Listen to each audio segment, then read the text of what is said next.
রাসূল বললেন, তায়েফের ময়দান থেকে রক্তমাখা দেহ নিয়ে আমি যখন মক্কাতে আসলাম, ওই সময় আমাকে আদর করার চাচা আবু তালেব নাই, আমার দরদের বিবি খাদিজাও দুনিয়াতে নাই। ওই সময় আমাকে দরদ করার মেয়ে হলো আমার 4টা মেয়ে। ধরে কোন কয়টা মেয়ে? মেয়েরা বাপকে দয়া কম করে না বেশি করে? রাসূল বললেন 3টা মেয়ে আমার একসঙ্গে ঘরের মধ্যে ঢুকলো, জয়নাব, কুলসুম আর রোকেয়া, ওরা 3জন আমার মাথায় হাত দিয়ে বললো, বাবা তায়েফবাসী এত পাথর মারছে, এই কষ্ট আপনি কেমনে সহ্য করবেন বাবা?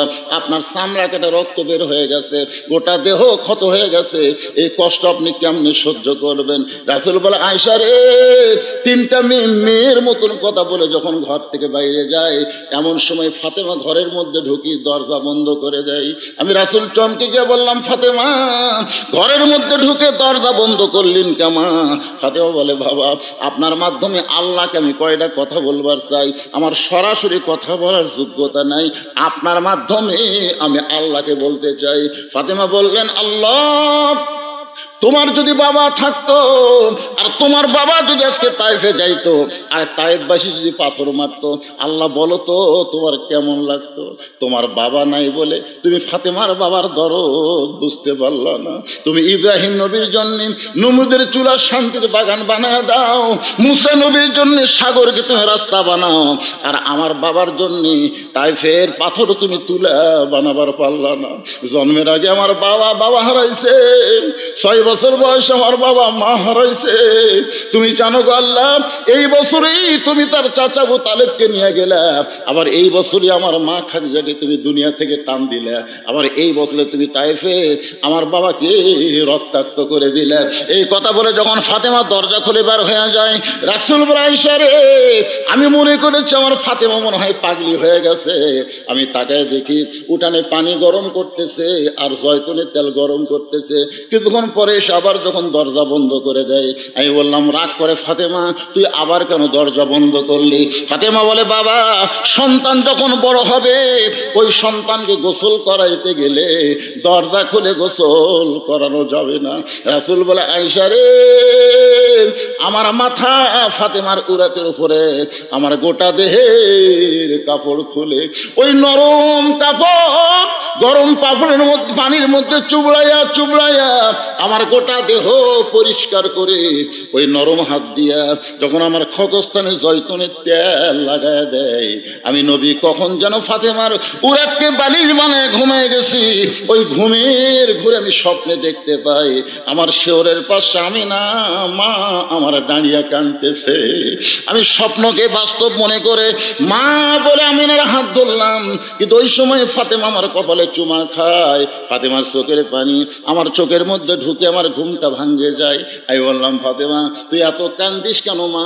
ফাতেমা বলে, বাবা আপনি মা বলে আমার হাতটা চাইবা ধরছেন, এই যে দেখেন এখন পর্যন্ত আপনি হাতটা চাইবাই ধরে আছেন।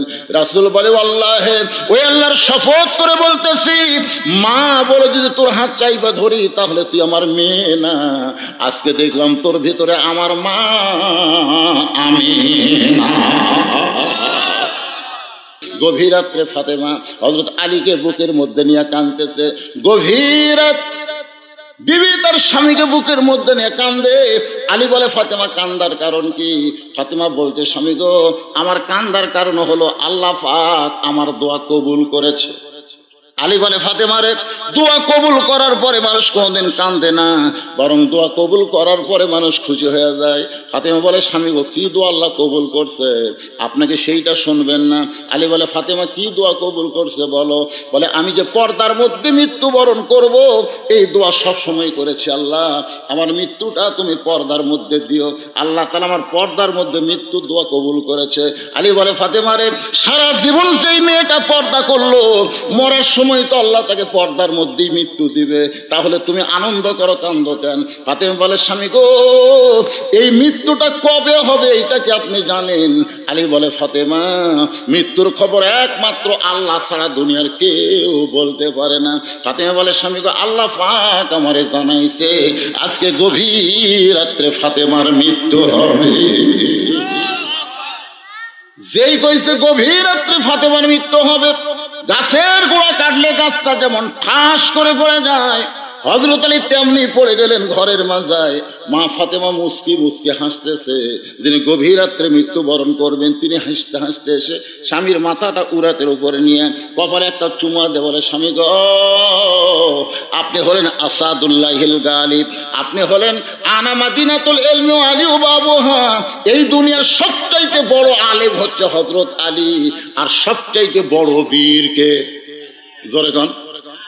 সবচাইতে বড় বীর শক্তিশালী হচ্ছে হযরত আলী, আবার সবচাইতে বড় আলেম হচ্ছেন হযরত আলী। তাহলে জ্ঞানের দিকটা আপনি এক নম্বর, আর বীরের দিকটা আপনি এক নম্বর। তাহলে বইয়ের মৃত্যুর খবর শুনে এভাবে আপনি পড়ে গেলেন কেন? আপনি কি জানেন না এ দুনিয়া থাকার জায়গা না, এই দুনিয়াতে আসলে যাইতে হবে। আমি যখনই বলবো আসলে, আপনার সকলে বলবেন যাইতে, সবাই বলবেন। আচ্ছা, কে থাকবে? ছেলে যারা যুবক কচি কাঁচা, তোমরা কি মনে করতে চাও? যাওয়া লাগবে না থাকবে? এখান থেকে বাড়ি যাওয়ার কোনো গ্যারান্টি নাই, কিন্তু কবরে যাওয়ার জোরে কোন গ্যারান্টি আছে না নাই? তাহলে আমি যেই বলবো আসলে, আপনার সকলেই জবান খুলে বলেন যাইতে হবে। আসলে মিশে মায়ায় বন্দি থাইকা করলাম কত খেলা, পশ্চিমে তাকিয়ে দেখো তোমার ডুইবা গেছে বেলা, এক পলকের নাই ভরসা মিশে সকল আশা, কখন বুঝি দারুণ ঝড়ে ভাঙবে তোমার বাসা। ফাতেমা বলে, স্বামী গো, আজকে গভীর রাতে আমার মৃত্যু হবে। এই কথা শুনে আপনি কাঁদতে কাঁদতে পড়ে গেলেন। আপনি যদি এভাবে দুর্বল হয়ে যান তাহলে আমার তিনটা চাওয়া কে পুরা করবে? আলী কান্দারা বলে, ফাতেমা, দুনিয়ার জীবনে চাইলে কষ্ট পাবো এই জন্য কিছুই চাইলা না, আর মৃত্যুর পরে তুমি কি চাইবা ফাতেমা? ফাতেমা বলে, এক নম্বর চাওয়া হলো আমাকে রাতের বেলায় কিন্তু দাফন করা লাগবে। আমি রাতের বেলা মৃত্যুবরণ করব, আর দিনের বেলা আমার কবর দেবেন, আমার পর্দার খেলাপ হয়ে যাবে, এই জন্য রাতের বেলায় আমাকে দাফন করা লাগবে। আমার দুই নম্বর চাওয়া হলো আমার কোনো জানাজার ব্যবস্থা করবেন না, আমার কোনো জানাজার ব্যবস্থা করবেন না। আমার তিন নম্বর চাওয়া হলো আমার লাশটা কিন্তু খাটনিতে তুলবেন না। আমি ফাতেমার দেহের ওজন কত এটা দুনিয়ার কোনো পুরুষ মানুষ যেন বুঝবার না পারে। আমার বাবা যদি দুনিয়াতে থাকতো, মরা মেয়ের লাশের খাটনি বাবা কান্দে নিবার পারতো। আমার হাসান হোসেন যদি বড় হইতো, মায়ের লাশের খাটনি কান্দে নিবার পারতো। মায়ের লাশের খাটনি কান্দে নিলে যে কি হয় 25শে ডিসেম্বর আমি বুঝতে পেরেছি। এই যে 25শে ডিসেম্বর গেল, আমার মা দুনিয়া থেকে বিদায় নিল, আমি মায়ের খাটনি কান্দে নিলাম। ভাই, সন্তান যখন মায়ের খাটনি কান্দে নেয় তখন সন্তানের যে অবস্থা হয়, যাদের মা মারা গেছে তারাই বুঝবার পারতেছে। জোরে কোন কথা ঠিক কিনা? ফাতেমা বলে, আমার হাসান হোসেন এত ছোট, তখন একজনের বয়স হলো 4 বছর 5 বছর, আর একজনের বয়স হলো 6-7 বছর। তাহলে ছোট দুই বাচ্চাকে মায়ের খাটনি নিবার পারবে? আমি হিসাব করে দেখলাম এই দুনিয়াতে আমার খাটনি কান্দে নেওয়ার কেউ নাই। আপনি শুধু আমাকে কান্দে করে জান্নাতুল বাকির পূর্ব কোণায় সবুজ রঙের একটা বাতি জ্বলবে, ওই বাতি বরাবর আমাকে দাফন করবেন। আমার কবর খুঁড়তে যদি আপনার কষ্ট হয় তাহলে আপনার একান্ত বন্ধু কেউ যদি থাকে দুনিয়ায়, তাই বলবেন সে যেন ফাতেমার কবরটা গোপনে খনন করে দেয়। গভীর রাত্রে হযরত আলী আবু যর গিফারির জানলার কাছে বিষাক্ত সাপের মতন ফসফস করে কাঁদতেছে। আবু যর গিফারি চমকে গেল, এই গভীর রাতে এমন করে আমার জানলায় কে কান্দে রে? দরজা খুলে বাইরে এসে দেখে আসাদুল্লাহিল গালিব হযরত আলী কাঁদতেছে। আবু যর গিফারি বলে, আলী ভাই, জীবনে কত যুদ্ধ করলাম তোমার সঙ্গে, কোনো যুদ্ধে তোমাকে পরাজিত হয়ে কাঁদতে দেখি নাই। আজকে তোমার জীবনে এমন কি যুদ্ধ শুরু হলো যেই যুদ্ধে তুমি পরাজিত সৈনিকের মতন কাঁদতেছ? আলী বলতেছে, আবু যর, 6 মাস আগে আমার কলিজার টুকরা হাসান হোসেন নানা হারাইছে। আজকে গভীর রাত্রে তাদেরকে ফাঁকি দিয়া তাদের মা দুনিয়া থেকে বিদায় নেবে। আবু যর, জান্নাতুল বাকির পূর্ব কোণায় একটা কবর কর, কারণ পর্দা নিশে ফাতেমা ওসিয়ত করেছে রাতের বেলায় তাকে দাফন করা লাগবে। আবু যর গিফারি কোদাল নিয়ে ওই জান্নাতুল বাকির পূর্ব কোণায় গিয়া দেখে সবুজ রঙের একটা বাতি জ্বলতেছে। যেই বাতির কোনো তার নাই, যেই বাতির কোনো সুইচ নাই, বিনা তারে বিনা সুইচে আমার আল্লাহ তাআলা অটোমেটিক জ্বালায়া দিছে। লিল্লাহি আজকে যারা এখানে বসে ওয়াজ শুনতেছেন, মনে করবেন না যে আপনার কবরে জানলা নাই, দরজা নাই, বাতি নাই, কিন্তু কবরের পাথেও যদি কবরে জোগাড় করে যাবার পারেন, আপনার কবর কবর থাকবে না, আপনার কবর হবে জান্নাতের বাগান। ধরে কোন কথা ঠিক বিশ্বাস করা লাগবে। অনেকে আফসোস করে, হাইরে হাইরে কবরের তো ছোট্ট না বাগারি, জানলা নাই, দরজা নাই। আপনি কি মনে করতেছেন? কিন্তু যেদিন ডাক পড়িবে, এই গানটা সবাই একটু গান, মনটা নরম হবে। কিন্তু যেদিন ডাক পড়িবে কবর মাঝে যাইতে, জোগাড় কিছু করছো বন্ধু তার মাঝে বিছাইতে। আবু যর গিফারি কোদাল নিয়া তাকায় দেখে ওই যে বাতি জ্বলতেছে, ওই বাতির আলো গোলাকার হয়ে পড়ে নাই, চার কোনা কবরের মতো পড়ে গেছে। ওই আলোর মধ্যে কোদাল দিয়ে কবর খুঁড়তে খুঁড়তে এক সময় আবু যর গিফারি আবেগে, অনেকগুলো কথা আমরা বলি বিবেকে, আর কতগুলো কথা বলি আবেগে। আবেগের কথা হলো বর্তমান ক্ষমতা কি আছে, এটা আবেগ। অনেকে বলে আওয়ামী লীগ ক্ষমতায় আছে রে, কিন্তু বিবেক কি বলে? কথা কান। আবেগে মানুষ খালি কাফের হয়। যদি আপনি বলেন যে বর্তমান আওয়ামী লীগ ক্ষমতা আছে, বলা মাত্র আপনি কাফের হয়ে যাবেন। কারণ আল্লাহর ক্ষমতার মধ্যে কাউকে ঢুকানো যাবে না। ওহু আলা কুল্লি শাইইন কদির, প্রত্যেকটা বিষয়ের উপরে একমাত্র ক্ষমতাকার, একমাত্র ক্ষমতাকার। আবেগে আমরা বলি, আবেগে। হুজুর যত ওয়াজ করেন হুজুর, হবে না, কি হবি না, এত আন্দোলন এত কিছু করার পর তো কিছুই হলো না। আরে পাগলা, 3 তালার উপরে উঠে 1.5 লাখ টাকার খাট, 12,000 টাকার কম্বল, 9টার সময় ওরে তেমনি দিয়ে বলতেছে আমার বাড়ি আমার ঘর আমার নামাইতে। 2 কান্দে 2 ফেরেশতা বলতেছে আল্লাহ যে কথা কয়ে কম্বলের মধ্যে ঢুকলো, তাহলে এক নামানোর কেউ নাই। ফেরেশতারা রাগ করছে, আল্লাহ কয়ে ধৈর্য ধর।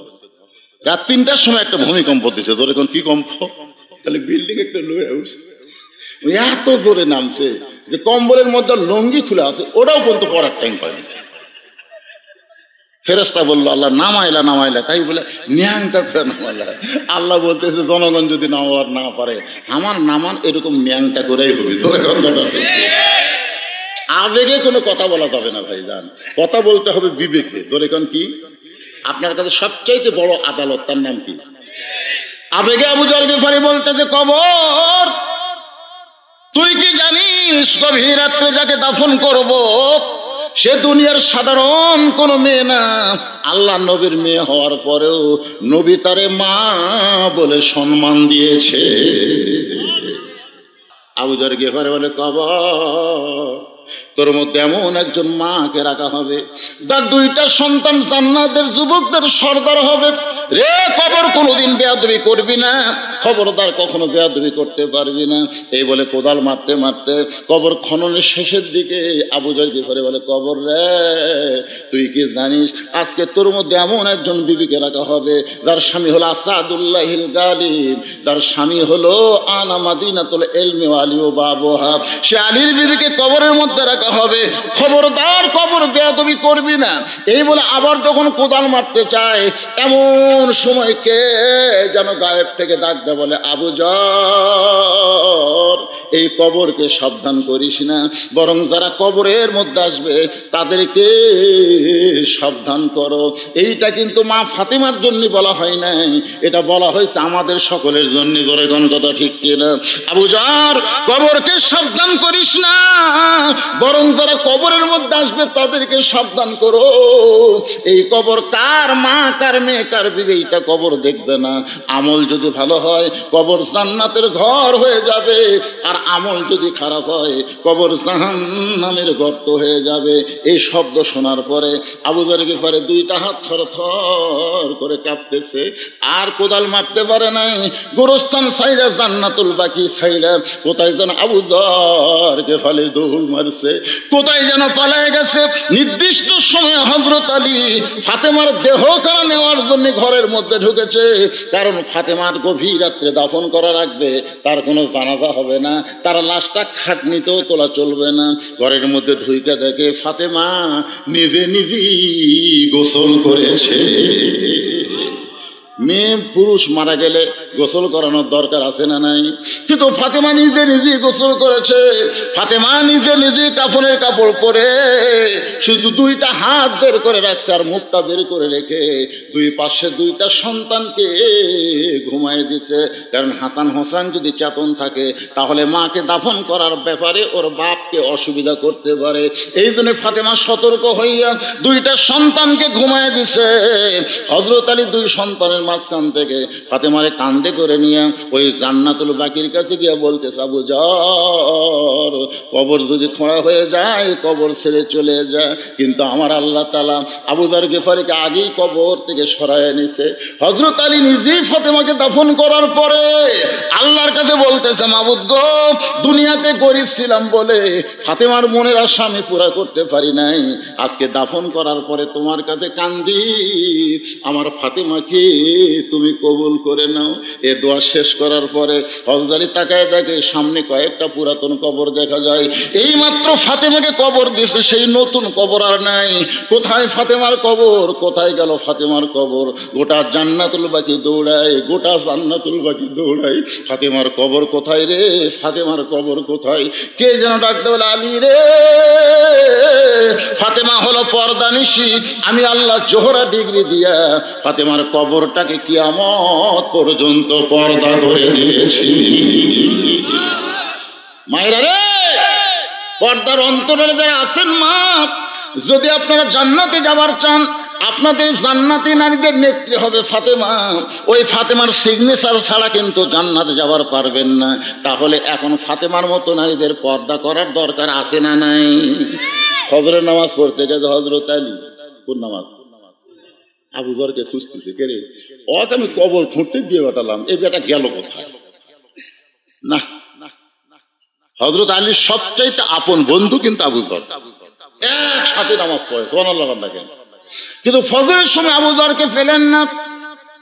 জোহরের সময় হযরত আলী গোটা মসজিদ খুঁজলেন, আবু যর নাই। আসরের সময় খোঁজেন নাই। সমস্ত সাহাবীরা আবু যরকে খুঁজে আর পায় না। কোথায় আবু যর? কয়েক বছর আবু যরকে আর মদিনায় পাওয়া যায় না। কয়েক বছর পর আবু যর গিফারি পাগল হয়ে মদিনায় ঘুরতেছে। ছোট ছোট বাচ্চারা পাথর মারতেছে আর বলে, ওই যে পাগল যায়। আবু যর গিফারি গেলে হাসে আর কান্দে না, খালি হাসে, পাগলের মতন খিকখিক করে হাসে। এমন সময় রাস্তা দিয়ে আলী যাওয়ার বলে, রে ছোট বাচ্চারা, পাগল মনে করে কারো পাথর মারতেছ? মদিনার বাচ্চারা বলে, আমরা তো ওনাকে চিনি না, আমরা তো ওনাকে চিনি না এই পাগলকে। হযরত আলী পাগলের কাছে আইসা দেখে পাগল আর কেউ না, পাগল হলো আবু যর। আবু যর, আমার ফাতেমার কবর খুঁড়তে গিয়ে কবর খনন করে কোথায় হারাইলি ভাই? এত বছর হলে তোরে খুঁজতেছি, তোরে আর মদিনায় দেখি না, তুই কোথায় ছিল আবু যর?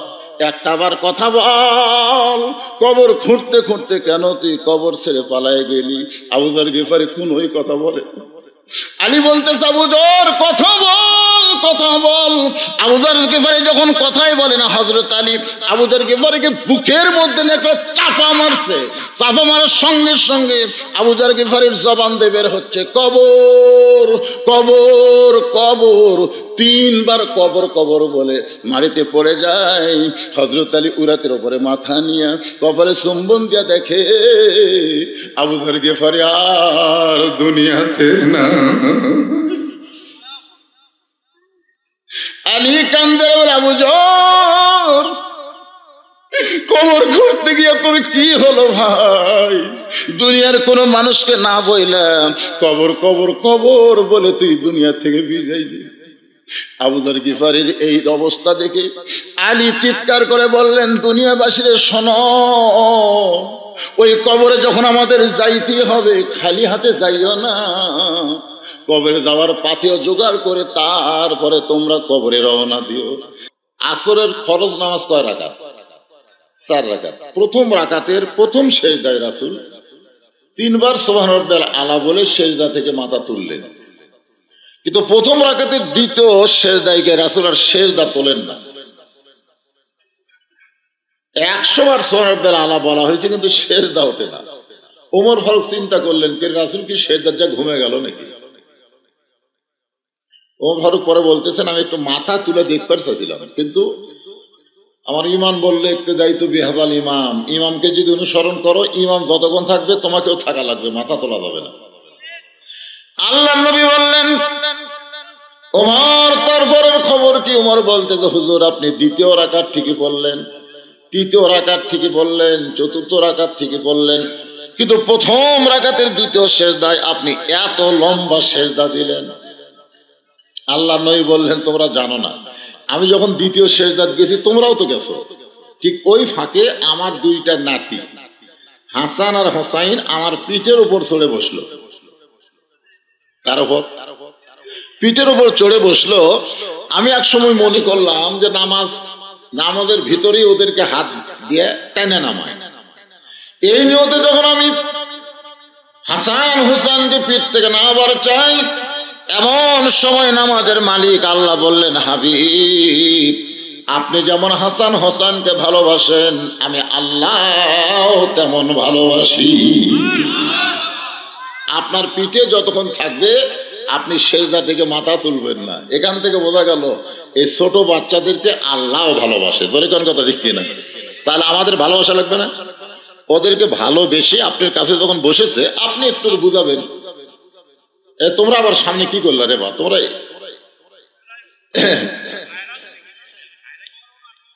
না, একটু মনোযোগ দিয়ে কথাগুলো শোনা লাগবে। আমি যে সূরা আপনাদের সামনে তাফসীর করব, নাম হলো সূরা কাউসার। নাম কি? আর এই মাসটা কি? রজব মাস। মাসের দিকে খেয়াল করি বক্তা করে ওয়াজ করা দরকার, ঠিক না? এই জন্য এখানেও আপনারা লিখছেন তাফসীরুল কোরআন মাহফিল, মানে একটু তাফসীরও করা লাগবে, সেই হিসাবে আপনারা একটু মনোযোগ দিবেন। আমি যেটা বলতেছি যে এই মাসের এক রাতে আল্লাহ তাআলা আমাদের নবীকে আসমানে নিয়ে গেছিলেন। আসমান বললে ভুল হবে, আরশে নিয়ে গেছিলেন। আরশ কি আসমানের নিচে না উপরে? আসমান কয়টা? কোথায় পাচ্ছেন? সূরা মুলকের মধ্যে আল্লাহ বলেছেন, সাবআ সামাওয়াতিন তিবাকান, 7টা আসমান আল্লাহ তাআলা সৃষ্টি করেছেন। দুনিয়া থেকে প্রথম আসমান যত দূরে, আবার প্রথম আসমান থেকে দ্বিতীয় আসমান তত দূরে, এভাবে স্তরে স্তরে 7টা আসমান আল্লাহ সাজায় রাখছেন। যেরকম সুবহানাল্লাহ। সেই 7 আসমানের উপরে হচ্ছে আল্লাহর আরশ। সে আরশে নিয়ে গেছিলেন এই মাসে। কোন মাসে? এই রজব মাসে। যখন আল্লাহ তাআলা নবীকে আরশে নিয়ে যাচ্ছেন, এই সম্পর্কে একটা আয়াতের সামান্য সূচনা এভাবে আছে, সুবহানাল্লাযী আসরা বিআবদিহি লাইলাম মিনাল মাসজিদিল হারাম ইলাল মাসজিদিল আকসা। বর্তমানে মসজিদে হারাম অর্থাৎ কাবা ঘর আমাদের দখলে আছে, ঠিক কিনা বলেন? আর বাইতুল আকসা দেখছেন, এ পর্যন্ত প্রায় 26,000 ফিলিস্তিনি মুসলমানকে ওরা হত্যা করছে। আজ কয়েক জুম্মা হলে বাইতুল মুকাদ্দাসে মুসলমানেরা জুমার নামাজ পড়তে পারতেছে না। তাহলে বাইতুল্লাহ আল্লাহ আর বাইতুল মুকাদ্দাসও আল্লাহ। তো বাইতুল্লাহ আব্রাহা ধ্বংস করবার আসলো, আল্লাহ তাআলা আবাবিল পাখি দিয়ে তাদের কি করলো আপনারা জানেন না? সূরা ফিল পড়েন না আপনারা? হ্যাঁ পড়েন, পড়লি সওয়াব। আলাম তারা কাইফা ফাআলা রাব্বুকা বিআসহাবিল ফিল আলাম ইয়াজআল কাইদাহুম ফি তাদলিল وأرسل عليهم طيرا أبابيل ترميهم بحجارة من سجيل فجعلهم كعصف مأكول। এই যে গরু খুব তাড়াতাড়ি করে ঘাস খায় না, খাওয়ার পরে কিন্তু যখন একটু ঝিমায় তখন দেখবেন জাবর কাটে। জাবর কাটা বোঝায় না, মানে ওই ঘাস আবার ভিতরটা বাইর করে আবার চাবায়। মানে ওই হস্তি বাহিনীকে আবাবিল পাখি দিয়ে আল্লাহ এমন ভাবে ধ্বংস করে দিল, ওই সাবানের পরে সাবানের মতন। এখন আপনারা বলেন, আবরাহা বাদশার হস্তি বাহিনীকে আল্লাহ ধ্বংস করে দিল, বর্তমানে সে আল্লাহ আছে না নাই? তাহলে ইহুদিদেরকে, ইসরায়েলের ইহুদিদেরকে আল্লাহ কিছুই করতেছে না, কারণ কি? কে জানি করলে হবে? এই যে আরামের তোষক, আরামের কম্বল বাদ দিয়ে আপনার ফ্যাটের উপর বসে আছেন, কে জানি করলে হবে? এইগুলা জানা লাগবে, ধরে কোন ঠিক কিনা? আর এইগুলা জানতে গেলে একেবারে মনোযোগ দিয়ে কথাগুলো শোনা লাগবে, মনোযোগ। আগে আপনাদের এই কাহালু, তো আমার বাড়ি কাহালু, প্রত্যেক পাড়ায় পাড়ায় ওয়াজ করছি, করিনি? কিন্তু এখন আপনারা চাইলেও তো আর পাচ্ছেন না। এই হাট গাড়ি না ঢেল গাড়ি থেকে সে বলতেছে, হুজুর আগামী বছর ডিসেম্বর একটা ডেট দেন। এখন ডিসেম্বর মাস হন নাই ফাঁকা, মানে এই যে সামনে ডিসেম্বর আসতেছে, তার মধ্যে একটা তারিখে ফাঁকা নেই। এরা মন খারাপ করতেছে। এই লোকটা 13-14 মাস আগে হক দাওয়াত দিয়েছে। আমার ইচ্ছা থাকা সত্ত্বেও তো কাহালুতে আমি ওয়াজ করতে পারতেছি না, কারণ বাইরের লোকেরা আমাকে করে আগেই প্যাক করে। আজকে যখন আসিছি মাহফিল তো দেখতেছি মাশাআল্লাহ, আমার এইরকম লোক টেজতি বসে থাকে, স্টেজের উপরে এতগুলো লোক বসে থাকে, আর আজকে আমার সামনে বসে আছে, খালি মিডিয়া ভরপুর। যাই হোক, আপনারা মানুষ কম হলেও এই মিডিয়ার মাধ্যমে লক্ষ লক্ষ মানুষ লাইভে আপনাদেরকে দেখতেছে, যখন সুবহানাল্লাহ। এর উপর রাগ করেন না, এগুলোও খুব দরকার। তাহলে সূরা কাউসার নিয়ে আজকে আপনাদের সামনে তাফসীর হবে, মনোযোগ দিয়ে শোনা লাগবে না? তো আমরা প্রশংসা করার 2 নম্বর কারণটা, বিশেষ কারণ যেটা, এক সময় আল্লাহ তাআলা এই লাইলাতুল মেরাজে রাতে রাসূলকে বললেন, আপনি ইচ্ছা করলে জান্নাত দেখতে পারেন। কি করবার পারেন? আমাদের নবী কিন্তু জান্নাত দেখতে গেছিলেন। নবীর সঙ্গে একজন ফেরেশতা ছিলেন, তার নাম হলো জিবরাইল। ফেরেশতা জিবরাইল বলেন, ইয়া রাসূলুল্লাহ, এই জান্নাত থেকে যদি আপনি বের না হন, আল্লাহ আপনাকে জান্নাত থেকে বাইর করে দিবে না। কারণ আল্লাহ ওয়াদা করেছেন, সালামুন আলাইকুম তিবতুম ফাদখুলুহা খালিদিন। কেউ যদি একবার জান্নাতে প্রবেশ করে, মনে করেন একবার জান্নাতে প্রবেশ করলো, আল্লাহ বললেন তাকে চিরস্থায়ী ভাবে আমি জান্নাত দিয়ে দিলাম। এখন আপনারা প্রশ্ন করতে পারেন, হুজুর তাহলে আল্লাহ তো আদম আলাইহিস সালামকেও জান্নাত দিয়েছিল, তাহলে জান্নাত থেকে আবার বাইর করে দিল কেন? এই জিনিসটা আমাদের বোঝা লাগবে। আপনারা বলেন তো, আদম আলাইহিস সালামকে আল্লাহ জান্নাত দিয়েছিলেন ইবাদতের আগে না পরে?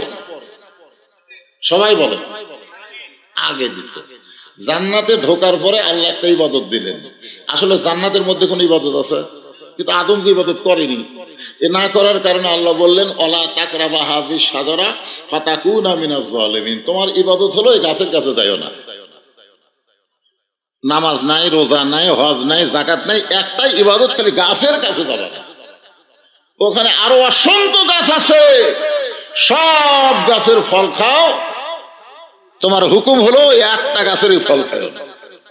আদম আলাইহিস সালাম বললেন, আল্লাহ তোমার কাছে ওয়াদা করতেছি আমি ওই গাছের কাছে যাব না। কিন্তু আদমের দেহের হাড় দিয়ে যা তৈরি করা হচ্ছে, ওই হাওয়ার কথা কয় না, হাওয়া। তা আদম বলে, হাওয়া আমি বলতেছি যাব না, তুমি কথা কও না কেন? হাওয়া বলতেছে, আপনিও যা আমিও তাই। এর মধ্যে মারেফতের পেঁচ আছে না নাই? মেয়ে মানুষ কিন্তু এরকম, কারণ নিষেধ করা মাত্রই তার আগ্রহ বেড়ে যায়।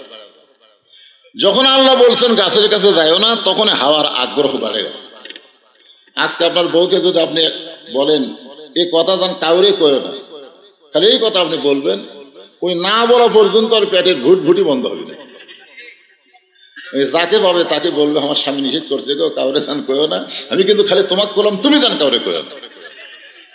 1 ঘন্টার মধ্যেই গোটা মুরুল হয়ে যাবে। যখন কথা ঠিক না। আর যদি আপনি আপনার বউকে বলেন এ কথা একটু মুখ বলো তো, তখন বলবে আমার কাম নাই, তোমার কথা তুমি কও, আমি কব না। কবার বললেই বলবে না, না বলবার বললেই বলবে। এটা হলো নারীদের চরিত্র। যখন কথা ঠিক না। শাউলের সাথে বেটার বইয়ের গন্ডগোল হয় না? এরকম মাঝে মধ্যে হয় না? তো বেটার উপরে গাল দেয়, শাউল অন্য বাড়ির পান খাবার গেছে। ইতিমধ্যে এক ফকুর নিয়ে আইছে, ফকুর নি মা 4টা ভিক্ষা দাও। বেটার বউ কয় 4টা না 4 সের দেবো। ফকুরনি কয় কে আমার 4 সের কেন? শাউল গালায় অন্য বাড়িতে গেছে, এই সুযোগে তোমার 4 সের চাল দিলাম, তুমি তার কাউরে কয়ে না। ফকুরনি বলে সারাদিন ভিক্ষা করে 2 সেরই পাই না, আর তুমি আমার 4 সের দিছে, আমি কাউরে কমো না, আল্লাহর শপথ কাউরে কমো না। রাস্তার মধ্যে ফকুনি বিড় করতেছে, কাউরে কমো না, কাউরে কমো না। এক লোক বলে ফকুনির কি করবেন না? বলে বেটার বউ আমার 4 সের চাল দিয়ে কয় কাউরে দান করে না, আমার কি ঠেকা পড়ছে, কাউরে কমো না। ওই যারে ভাই তারে কয়। তাহলে কি বুঝলেন যে এক ঝোলা, এক ফকুনি যে ভিক্ষা করার নাম কি? এক ঝোলা চাউল যে ফকুনি হেফাজত করা পারলো না, তাকে যদি দেশ হেফাজত করার দায়িত্ব দেন, পারবে? একটু মনোযোগ দিয়ে শুনবেন। আল্লাহর নবীর সঙ্গে একজন ফেরেশতা ছিল, তার নাম হলো জিবরাইল। ফেরেশতা জিবরাইল বললেন, নবী গো, আপনি যদি জান্নাত থেকে বের না হন, আল্লাহ আপনাকে জান্নাত থেকে বার করে দিবে না। সঙ্গে সঙ্গে নবী খুশি না হয়ে রাগ করলেন। জিবরাইল, যেই কথা একবার বলেছো এই কথার দ্বিতীয়বার বলতে পারবা না, কারণ আমি জান্নাত থাকার জন্য আসি নাই।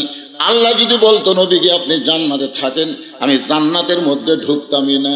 আমি শুধু দেখার জন্য আইছি আমার উম্মতের জন্য আল্লাহ কেমন জান্নাত বানাইছে। আমার জন্য না, আমার উম্মতের জন্য আল্লাহ কেমন জান্নাত বানাইছে, এটা শুধু দেখার জন্য আইছি। ফেরেশতা জিবরাইল বলে, হুজুর তাহলে আপনি কি জান্নাতে থাকবেন না? আল্লাহ রাসূল বলেন, আমি সেই দিন জান্নাতে থাকার জন্য ঢুকবো যেদিন আমার সমস্ত উম্মতেরা জান্নাতি হবে। চিন্তা করে দেখছেন? কি চিন্তা করলেন?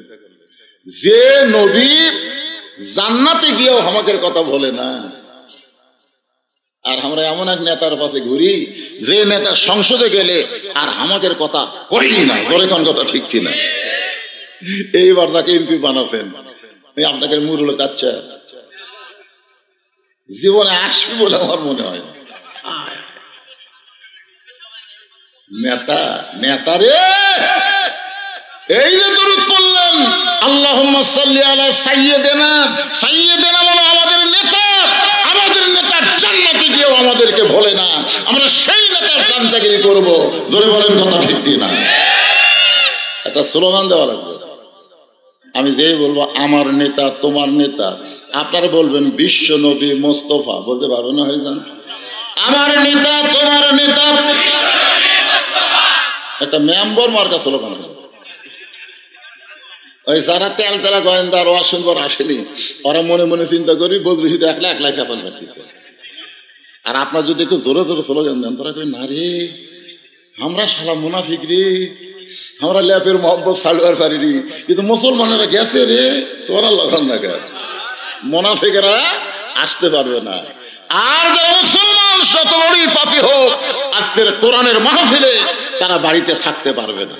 তো মুসলমান জবান করে একটা আসল নেতার স্লোগান দেবেন। এটা মেম্বার চেয়ারম্যান মার্কা নেতা না, এটা হলো বিশ্ব নেতা। বলে কোন কথা ঠিক কি না? আমার নেতা তোমার নেতা। মাশাআল্লাহ, এমন একজন নবীর উম্মত হিসেবে আল্লাহ আমাদের কবুল করেছেন। এই কারণে আমরা আল্লাহর প্রশংসা কম করব না বেশি করব? তৃতীয়ত আল্লাহর প্রশংসা করার মেজর কারণ হলো যেই কোরআন থেকে আমরা তাফসীর শুনব, আপনার বলেন তো এই কোরআনের মধ্যে কোনো ভেজাল আছে? এই কোরআনের মধ্যে কোনো সন্দেহ আছে? এই কোরআনের মধ্যে কোনো ধোঁকা আছে? এ না না না 3 বার যারা বললেন, আর যারা বললেন না কি কন? কয়বার বললেন? কোরআনে কোনো সন্দেহ, কোরআনে কোনো ধোঁকা, কোরআনে কোনো গোজামি, মাশাআল্লাহ। ফেরেশতা বলল আল্লাহ যারা তিনবার নাই নাই কইলো তাদের রেজাল্ট কি? আল্লাহ বলে বিশ্বাস করো কোরআনকে সাক্ষী রেখে আমি আল্লাহ বলতেছি এদের জীবন থেকে আমি জাহান্নামকেও নাই করে দিলাম। আল্লাহ পারবে কি পারবে না? আল্লাহ যদি আমাকে জান্নাত দিয়ে দেয় হরতাল করে কেউ আটকাবে পারবে? এই জন্যে এমন একটা কোরআন আল্লাহ আমাদেরকে দিলেন ভাই।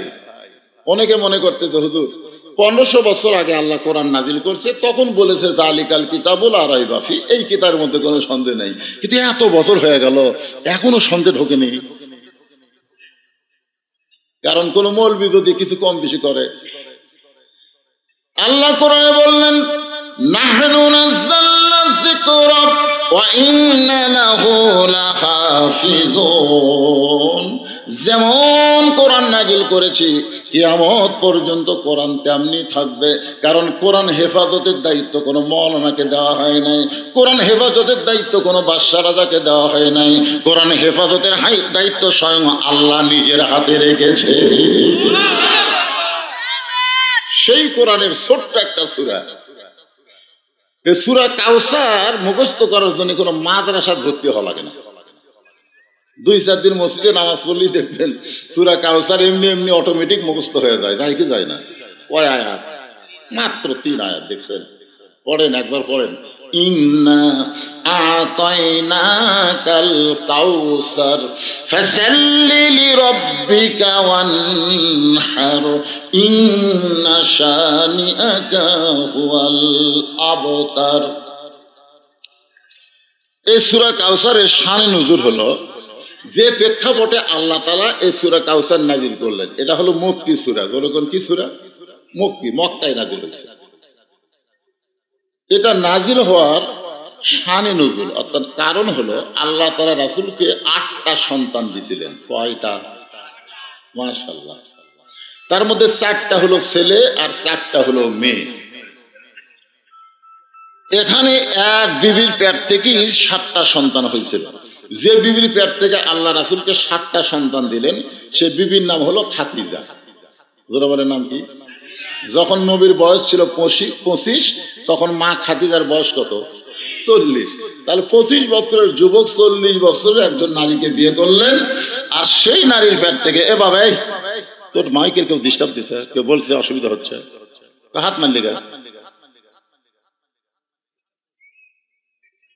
ও ওয়াজ বন্ধ করে দিল, আর মাইক লিজি ওয়াজ করে নাকি?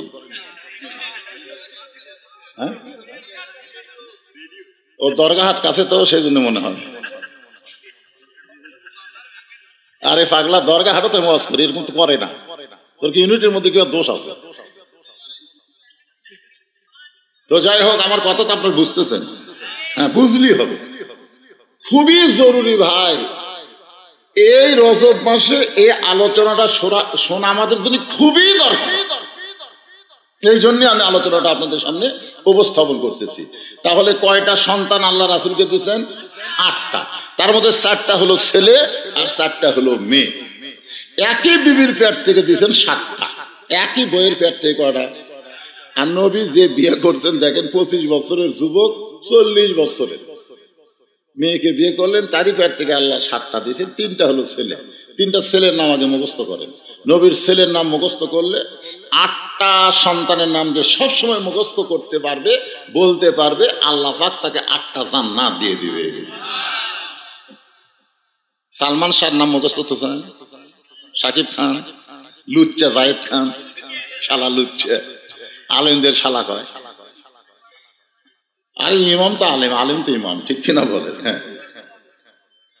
এখন ব্যাপার হলো তৈয়ব। নবীর মা খাদিজার পেট থেকে যে 3টা ছেলে হয়েছে নামটা খেয়াল করেন। তৈয়ব নাম কি? 2 নম্বর হচ্ছে তাহের, 2 নম্বর কি? আর 3 নম্বর হলো কাসেম। কাসেম। আর মারিয়া কিপ্তিয়া নামে নবীর একটা বিবি ছিল, তার পেট থেকে একটা ছেলে হয়েছে, তার নাম হলো ইব্রাহিম। তাহলে ছেলে কয়টা? মা খাদিজার পেট থেকে 4টি মেয়ে আল্লাহ দান করেছেন। প্রথম যে মেয়েটা হয়েছে তার নাম হলো জয়নাব। এরপরে যে মেয়েটা হয়েছে তার নাম হলো রোকেয়া। রোকেয়ার পরে যে মেয়েটা হইল তার নাম হলো কুলসুমা। আর কুলসুমার পরে সর্বশেষে যে মেয়েটা হলো তার নাম হলো ফতেমা। প্রত্যেক জুম্মার সানি খুতবা ইমাম সাহেব আপনাকে শোনাচ্ছে বাইরে, প্রত্যেক জুম্মার সানি খুতবা আপনাকে শোনাই না? সাইদাতুন নিসা আহলুল জান্নাহ ফাতেমাতুজ জোহরা রাদিয়াল্লাহু তাআলা আনহা সাধারণ কোন নারী নয়, জান্নাতি সমস্ত নারীদের আল্লাহ তাকে নেত্রী বানাবে। এটা বাংলাদেশের প্রধানমন্ত্রী না, মনে আসতে তাই বলতেছে না ফিনে, এটা জান্নাতি নারীদের নেত্রী, সম্মানের সাথে নাম দেওয়া লাগবে ফতেমা।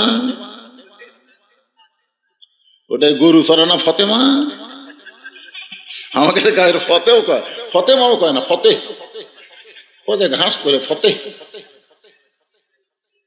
তাহলে নামটা কি? সাইদাতুন নিসা আহলুল জান্নাহ ফাতেমাতুজ জোহরা রাদিয়াল্লাহু তাআলা আনহা। 4টা মেয়ে এবং 4টা ছেলে আল্লাহ দান করলেন, কিন্তু আল্লাহর কি শান আল্লাহ ভালো বোঝেন।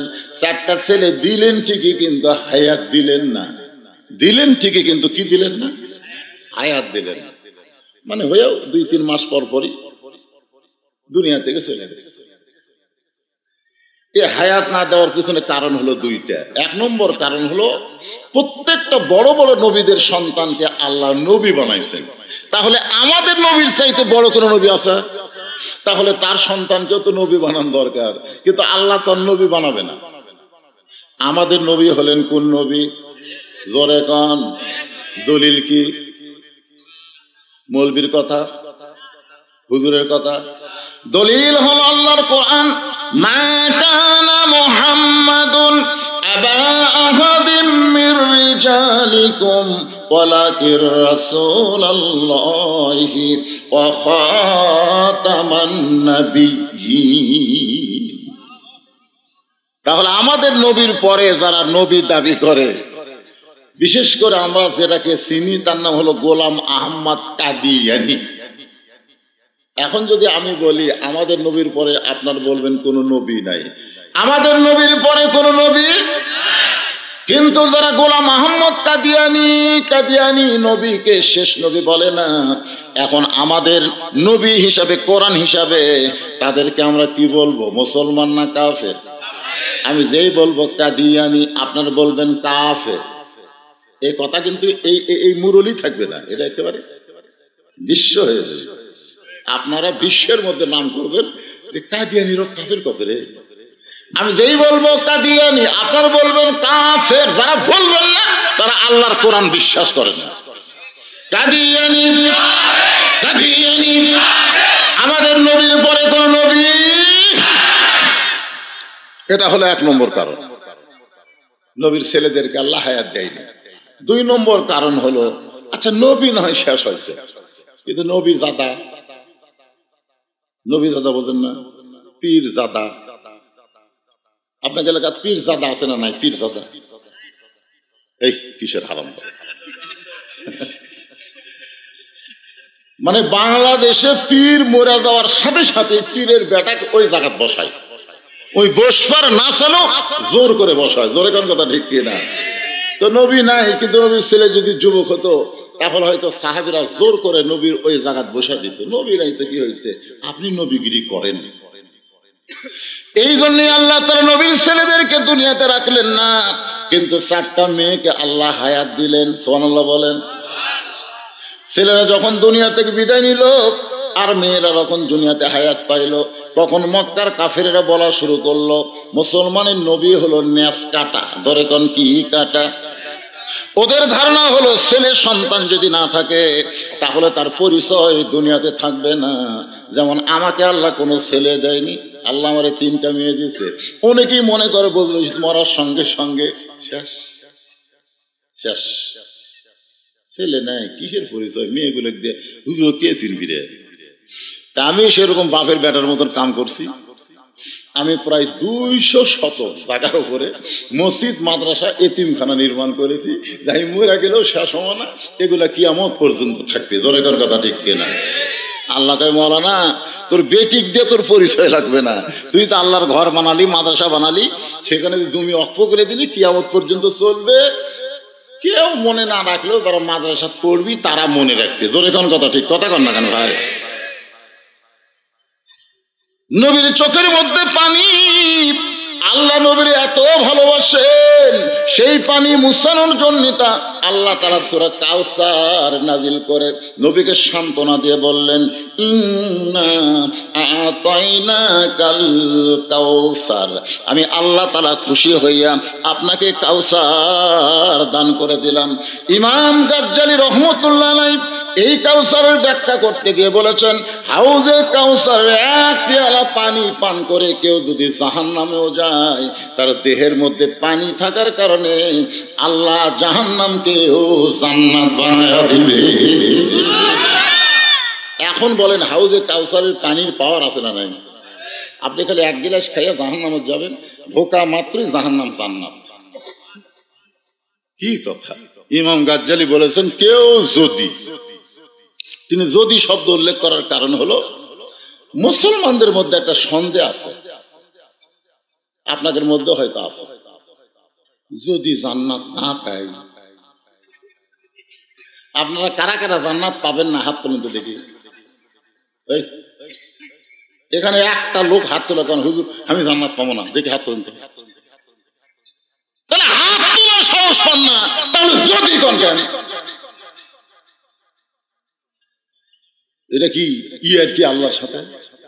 মুসলমানের জন্যই আল্লাহ জান্নাত তৈরি করছে, আর সেই মুসলমান কয় যদি না পায়। বাপের সম্পত্তি বেটা যদি হয়, গ্রামের মধ্যে বলে বেড়ায় যে যদি আমি বাপের সম্পত্তি না পাই, যদি না পাই, তাহলে গ্রামের লোকজন বলবে তোর জন্মে সন্দেহ আছে, তোর জন্মের মধ্যে কি আছে? সন্দেহ আছে।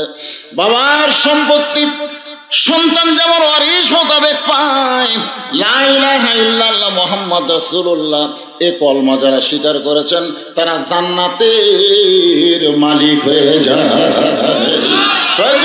মাইক এরকম হচ্ছে কেন বাবা? এই মাইক আবার এরকম হলো কেন? আরে ভালোই ছিল তো, হাত দিস না তো বাবা। ফাদখুলি ফি, সবাই বলেন ফাদখুলি ফি ইবাদি ওয়াদখুলি জান্নাতি। আচ্ছা, এই আয়াত শোনার পরে আপনাদের কি সন্দেহ হচ্ছে? একটা হিসাব দেই, অঙ্কের হিসাব। বেহেশত কয়টা? 8টা, আর জাহান্নাম 7টা। বর্তমানের হিসাবে পৃথিবীতে মানুষ হচ্ছে 700 কোটি। বর্তমানে গোটা পৃথিবীতে মানুষ কত কোটি? তার মধ্যে 550 কোটি হলো বেঈমান, আর 150 কোটি হলো মুসলমান। আপনি ইহুদি বলেন, হিন্দু বলেন, খ্রিস্টান বলেন, এরা কি ইমান না বেঈমান? বেঈমান। সেই হিসাবে 550 কোটি হলো বেঈমান, আর 150 কোটি হলো মুসলমান। বেহেশত হলো 8টা, দোজখ হলো 7টা। একদিন সাহাবীরা বললেন, হুজুর এই যে 7টা দোজখ আল্লাহ বানাইছে, এই দোজখ গুলো কত বড়? মানে দোজখের একটা আয়তন আছে, বাংলাদেশের একটা আয়তন নাই, আয়তন অনুযায়ী দোজখ কত বড়?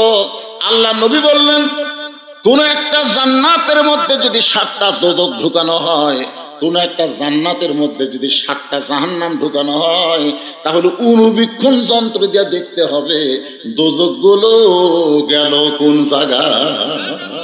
সুবহানাল্লাহ জোরে কর। তাহলে 7টা জাহান্নাম একটা জান্নাতের মধ্যে ঢুকালে খালি চোখে দেখা যাবে না, অনুবীক্ষণ লাগে দেখা লাগবে, এই জাহান্নাম কুটি রে। মানে জান্নাতের তুলনায় জাহান্নাম এত ছোট, সেই জাহান্নামের জন্য 550 কোটি, আর জান্নাত এত বড়। ফেরেশতা জিবরাইল বললেন, আল্লাহ আপনি বান্দার জন্য যে জান্নাত বানাইছেন, আমি একটু জান্নাত দেখবার চাই। আল্লাহ বলেন, যাও দেখে আসো। আলোর চাইতেও কোটি কোটি গুণ বেশি গতি হলো জিবরাইলের, আলোর চাইতেও কোটি কোটি গুণ গতি নিয়ে এই দুনিয়ার 1 মাস পর্যন্ত জান্নাত দেখলেন। ফেরেশতা জিবরাইল বলে, আল্লাহ এত 1 মাস ধরে উড়ে উড়ে জান্নাত দেখলাম, এখন পর্যন্ত জান্নাতের সীমানা পাইলাম না।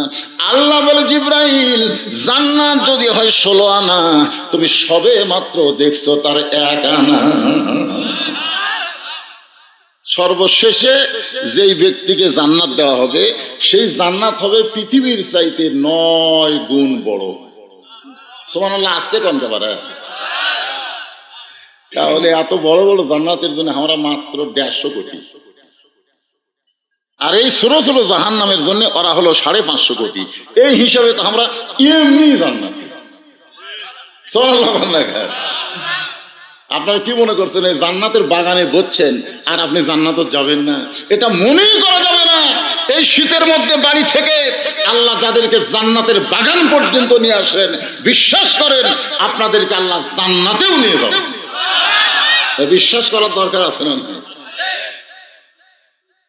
সাহাবারা বললেন, ইয়া রাসূলুল্লাহ, হাসর হবে তামার সানি, উম্মত বলবেন পানি পানি। সেই কঠিন দিনে, নবী দিনে পানি দেওয়ার সাধ্য কারো নাই। আপনার হাতে হাউজে কাউসার যখন থাকবে, একটা কাফের এসে তৃষ্ণার্ত হয়ে যদি পানি পান করতে চায়, আপনি কি পানি দিবেন? আল্লাহ রাসূল বললেন, সাহাবীরা তোমাদের কি মনে হয়? সাহাবীরা বলতে, যে হুজুর আল্লাহ বলেছেন, ওয়ামা আরসালনাকা ইল্লা রাহমাতাল লিল আলামিন। আপনি হলেন গোটা বিশ্ব জগতের জন্য দয়া। তাইফের ময়দানে আপনাকে পাথর মারলো, আপনার দেহ দিয়ে রক্ত ঝরলো। জায়েদ বলতেছি, ইয়া রাসূলুল্লাহ, যারা আপনার দেহ দিয়ে রক্ত ঝরালো তাদের ধ্বংসের জন্য কি আপনি গর্দোয়া করবেন না? আল্লাহ রাসূল বলে, জায়েদ তুমি কি আমার মুখের দিকে লক্ষ্য করছো? আমি সবসময় দোয়া করতেছি। জায়েদ বলে, হুজুর দোয়া না গর্দোয়া? রাসূল বলে, যারা আমাকে পাথর মেরে রক্তাক্ত করলো আমি তাদের জন্য দোয়া করতেছি, আল্লাহ যেন তাদেরকে হেদায়েত দেয়। তাহলে যারা পাথর মারলো তাদের জন্য যদি আপনি হেদায়েত কামনা করেন, কাফেররা যদি পানি পান করতে আসে হাসরের কঠিন দিনে, আপনি কি হাউজে কাউসারের পানি দিবেন না? রাসূল মুসকি হাসিয়া বললেন, হাউজে কাউসারের মালিক হচ্ছে আল্লাহ, আর আমি হলাম সাগীদার। আমি পাইকারি হারে সবাইকে হাউজে কাউসারের পানি পান করাতে পারবো না। কেবলমাত্র 2টা আমল যারা করবে তারাই পান করবে। সেই 2টা আমল হলো, 1 নম্বর ফাসাল্লি লিরাব্বিকা, আর 2 নম্বর হলো ওয়ানহার। 1 নম্বর হচ্ছে নামাজ, আর 2 নম্বর কুরবানি। এই 2টা আমল যারা করবে তারাই পান করবে হাউজে কাউসারের পানি। 1 নম্বর হলো নামাজ। জোরে খানে 1 নম্বর কি? এটা কোন নামাজ? না জুম্মা? আমি নিয়ত করছিলাম আজকে বাড়ি থেকে যে মুরইলের বড় মসজিদে আমি এশার নামাজ পড়বো। আমি নিয়ত করছিলাম, মনে করছিলাম বড় মসজিদ, বড় জামাত হবে। ওরে বাবা রে, ঢুকে দেখে এক কাতারে হয়।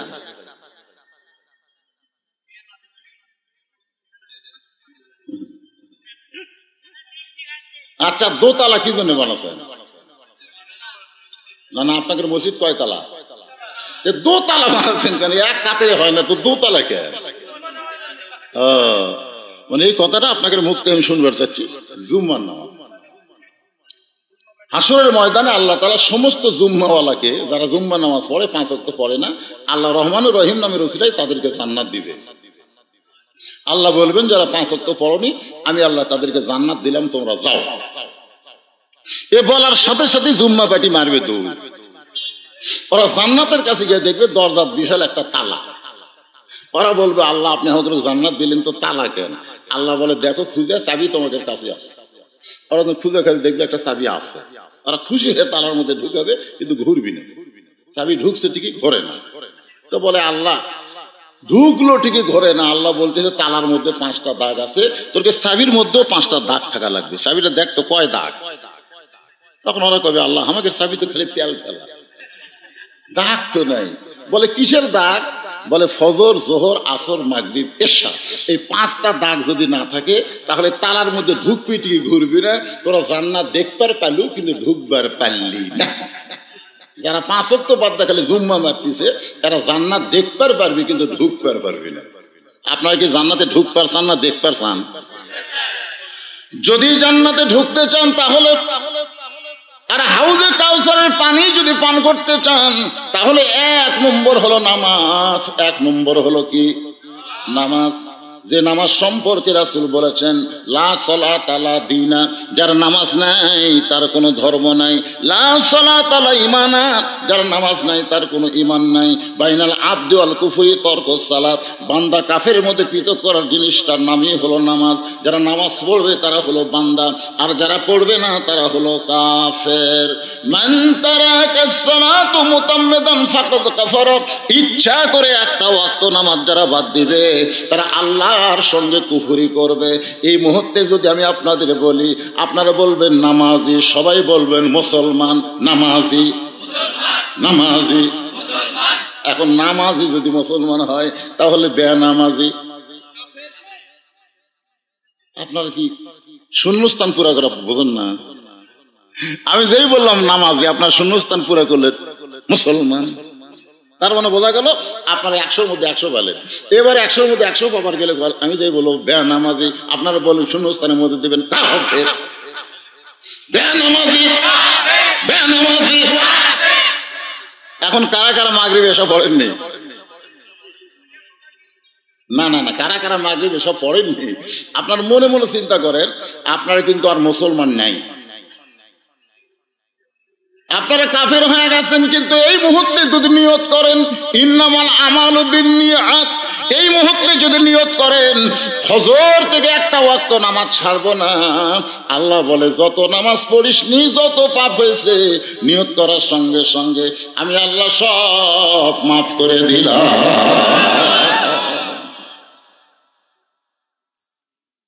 এখানে কিন্তু 5 ওয়াক্ত নামাজের কথা হবে। যেরকম কয় ওয়াক্ত?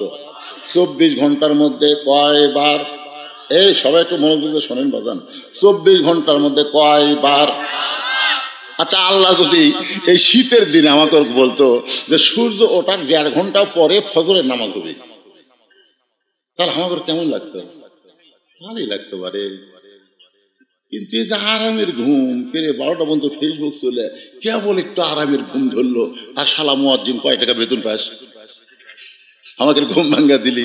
আর সালাতু খায়রুম মিনান নাওম। শোনেন, এই মাঘ মাসের 2 তারিখে শোনেন, আর সালাতু খায়রুম মিনান নাওম শোনার সাথে সাথে ল্যাপটে যাই বাম হাত দিয়ে ফেলে দিবি, ল্যাপটে বুকের উপর থেকে ফেলে দিয়ে ঠান্ডা পানি দিয়ে উজু করে মসজিদে রওনা দিবে। ফেরেশতারা বলবে আল্লাহ, এত শীতের মধ্যে ল্যাপ কম্বল ফেলে দিয়ে যেই তোমার বান্দা ঠান্ডা পানিতে উজু করে মসজিদের দিকে আসতেছে, এর রেজাল্ট কি? আল্লাহ বলবে যদি বদর যুদ্ধ থাকতো এরা সেই যুদ্ধের সৈনিক হয়ে যেত।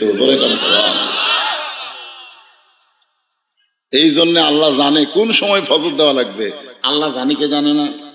আমি আপনাদের বোঝানোর জন্য বলতেছি, ফজরের নামাজ আদায় করার পরে সূর্য উদয় হওয়ার আগ পর্যন্ত কোনো সুন্নত নফল কোনো সেজদা দিবার পারবেন। আবার আসরের নামাজ পড়ার পরে সূর্য অস্ত যাওয়ার আগ পর্যন্ত কোনো সেজদা দেওয়া যাবে না। গতকাল যেখানে ওয়াজ করতেছিলাম, এক ব্যক্তি বলে হুজুর আসরের পরে কি জানাজার নামাজ পড়া যাবে? আমি বললাম আসরের পরে জানাজা পড়া যাবে, কারণ জানাজার মধ্যে কোনো রুকু সেজদা নাই, আর রুকু সেজদা যার মধ্যে থাকে না, মানুষ নামাজ পড়লেও তার নামাজ হয় না। নামাজের মধ্যে অবশ্যই সেজদা থাকা লাগবে। তাহলে জানাজার নামাজ না, জানাজা হলো দোয়া। জোরে কান, জানাজা কি? আর জোরে কান। আমাদের মধ্যে ফেতনা লাগানোর জন্য কিছু লোক বলে জানাজার নামাজ। একটু মনোযোগ দিয়ে শুনবেন, নামাজ যদি বলেন অসুবিধা নাই, নামাজ মানে দোয়া। নামাজ হলো ফার্সি শব্দ, আমরা এখানে আলোচনা করতেছি হলো সালাত। 5 ওয়াক্ত নামাজ আদায় করা লাগবে পুরুষ মানুষের জন্য।